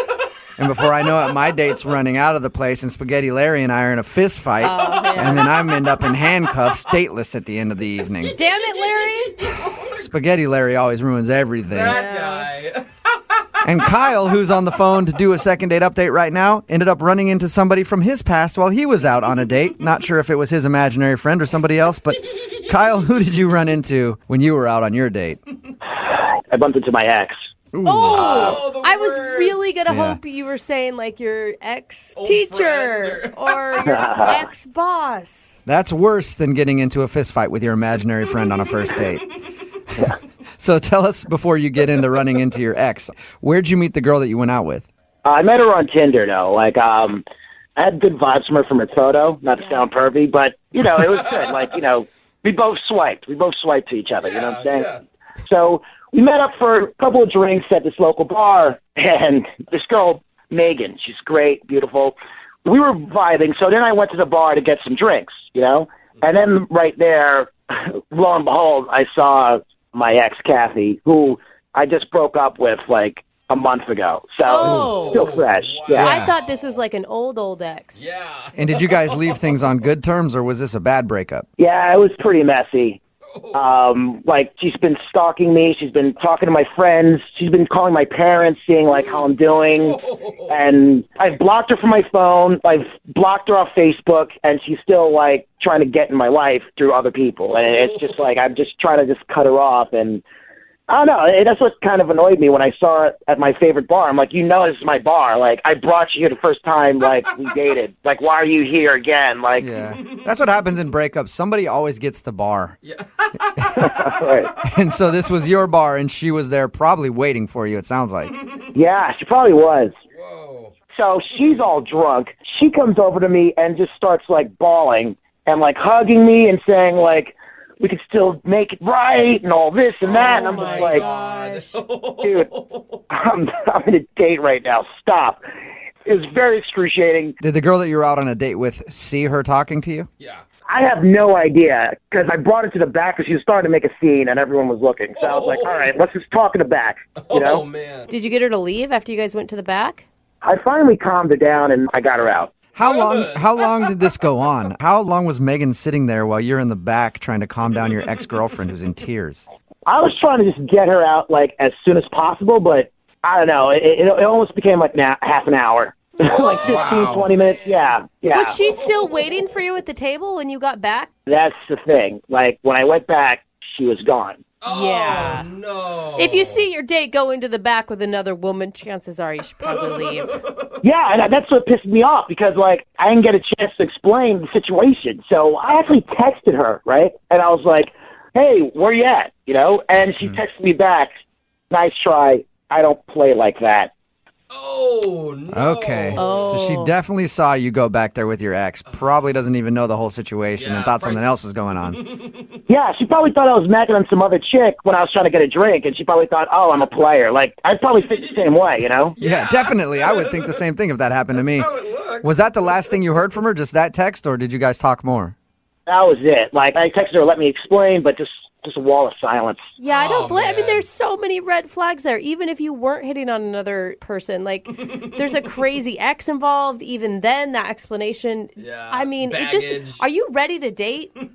Yeah, I've been ready to date for the past 6 months since I was dating Kathy. Okay, she's a psychopath, and like that's why I'm calling you guys because like I want to move on, and Megan's awesome, and I just want a second chance because like I get it, it's the first impression, but like that's not me. Yeah. Okay, well, we'll play a song, come back, call her, and get your second date update, all right? Awesome. Thank you, man. Yeah, man. Hang on. Moving 92.5. Brooke and Jubal in the mornings. Second date update. Right in the middle of a second date update, and if you're just joining us, Kyle is on the phone, and Kyle basically went on a first date with his ex-girlfriend. Because kind of. he ended up spending more time with her than he did with the girl that he actually was out with. He met a girl off of Tinder. Her name is Megan. They went out to his favorite bar, and who was there? His ex-girlfriend. When he walked to go get some drinks, his ex approached him in tears, and then he had to pull her to the back of the bar and have like a half an hour conversation. During that time, Megan, the girl that he was out with, left and hasn't talked to him since, other than a text message that just said, "I don't play like that." Oh, man. So we're assuming she saw him talking to his ex and doesn't know the full story. He at least wants to get her on the phone and tell her, "Hey, that was my ex-girlfriend. That doesn't mean anything." All right, Kyle, are you ready? Yeah, let's go. Kyle, this is going to be a really hard sell to get her to go out with you again. Hey, I'm the victim in all of this, okay? Like, I didn't get a chance to explain what happened. It's not my fault. This is a circumstance that happened beyond my control. Yes. And I feel like I deserve another chance because, like, my ex scared her away from me than me. At least have me alienate you, not my ex, you know? If I'm going to screw this date up, I want it to be on my own terms, not my ex-girlfriend's terms. Right. Okay, I'm dialing her phone number right now. Here we go.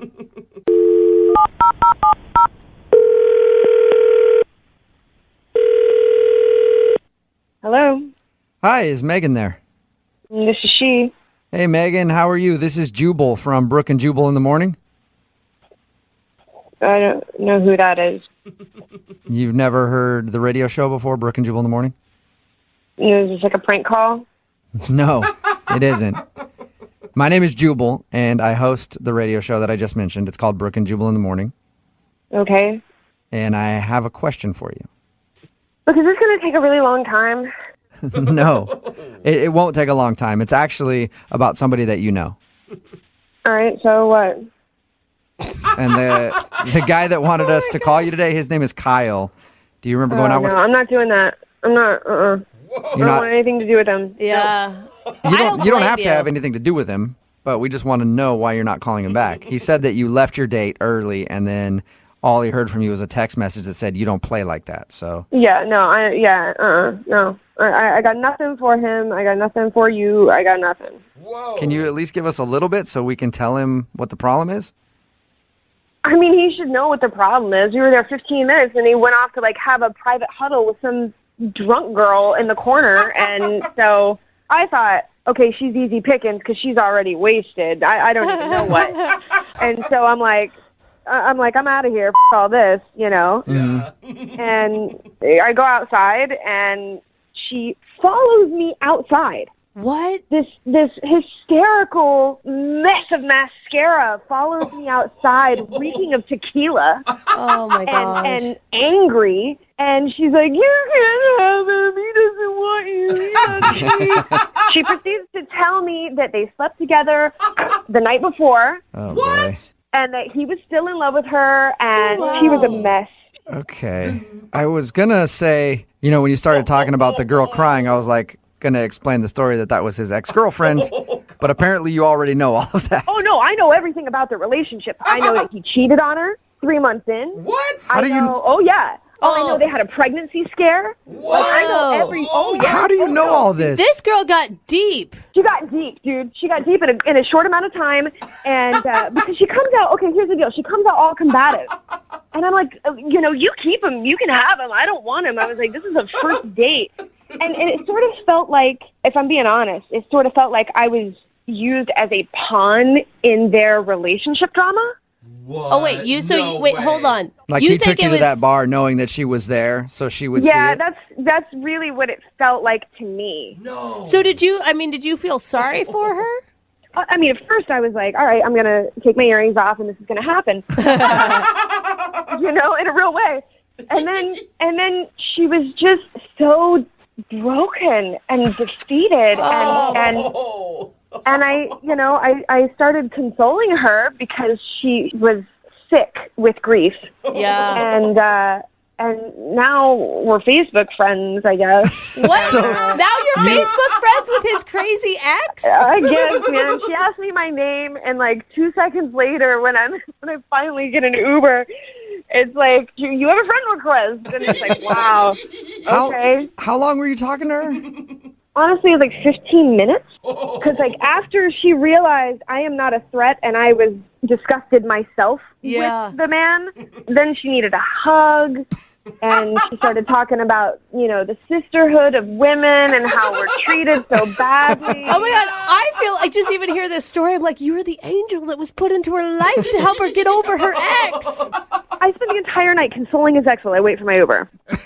That's pretty good first date story. Yeah. Oh my God. Yeah. Yeah, I don't know if you guys set people up, but if anybody needs it, hey, They need it. Huh? Well, we don't set people up often except to tell them that Kyle is actually on the other line listening and wants to talk to you right now.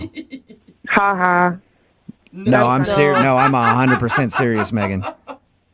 No, man, seriously? Yeah. Megan, it's me, Kyle. Holy Oh, Did that really happen? I don't know why you're even on the phone right now. I'm so sorry this happened. I didn't know she confronted you in the parking lot. That's insane. That's crazy. Yeah, this whole thing is crazy, and you made it even weirder by doing all of this stuff instead of just letting it die. The reason I wanted to contact you is because I want to explain on my end what happened, and I just want to get a second chance. No! Are you out of your mind? I know. Not in a million years. Not in a million years would I ever subject myself to that again. And besides, man, I got to be honest, I know everything. I know way too much about everything. So with that intel, I can confidently tell you there's zero interest. Hey, I don't know what she told you, but I'm just saying right now, at least 30% of that stuff she told you is not true. At least 30%. You're not claiming that all of it's not true, That's not Kyle? a very good percentage, Kyle. Well, I mean, dude, she's a liar, but I don't know. Sometimes she says, like, some truthful stuff, but she's messed up in the head. So, I mean, I would not take what she says. You guys are perfect for each other. You guys, honestly, could not be more perfect for one another. So I am out. I'm out. Peace out. Well, don't say it yet, Megan. I haven't even asked you yet. Would you like to go out on a second date with Kyle? We will pay for it. Come on. Free date. I know, but hell no would I want to go out with Kyle again. I think that Megan may be the smartest woman we ever had on a second date. Thank you. If you get women that actually say yes to this, then there's a big problem with us females. Come on, it's just been a whole big misunderstanding. I got screwed because my ex was at a bar. Like, it was just a weird situation. It was like a weird... I had nothing to do with that. Like, I'm a nice guy. We were vibing a lot. Yeah, no, we were vibing at the beginning, and then I spent more time vibing with your ex-girlfriend over what douche you are. I mean, Kyle, you've got to just give it up. Imagine if the tables were turned and it was her ex-boyfriend at the bar and this scene went down. I would totally understand. Her situation. You're such a liar. Easy to say. Yeah, right. Well, Megan, thank you for being honest with us and telling us what happened. Yeah, no problem. And better luck in the future on your dating life, okay? God willing. Brooke and Jubal in the morning. Somebody texted in a very good point at 78592. They said Megan should be on Battle of the Tinder Dates. Yes, she should. It's Brooke and Jubal in the morning. We're talking about today's second date update. If you missed it, Stu Kyle wanted to call a girl named Megan. They met off of Tinder, and during their date, his ex-girlfriend actually showed up, which is obviously an awkward situation. Usually that's not like something like, oh, hey, how are you? Sit down, have a drink with us. Hey, how pleasant to see you. Well, we got Megan on the phone, and she told us that Kyle's ex followed her outside of the restaurant and told her that they slept together the night before and that she was still in love with him. And, of course, there was a lot of tears when she was telling her that. I don't know why Megan wasn't like, cool, this is going to be a great relationship. Yeah, this is off to the right start. That sounds fun. Kyle was shocked that his ex did that, followed her outside and told her all that stuff, but he also said he was 30% sure that the stuff the ex told her wasn't true. 30%. So there's still a lot of it that was true. Megan wasn't interested in hearing his excuses, and they are not going on a second date. Remember, What do you want to bet he's on the phone with his ex probably, right now? or in bed with his ex right now. Or in bed, whatever. They can talk about it in the morning. Remember, if you want to do a second date update, all you have to do is email the show, and we will call the person who didn't call you back. It's Brooke and Jubal in the morning. Move at 92.5.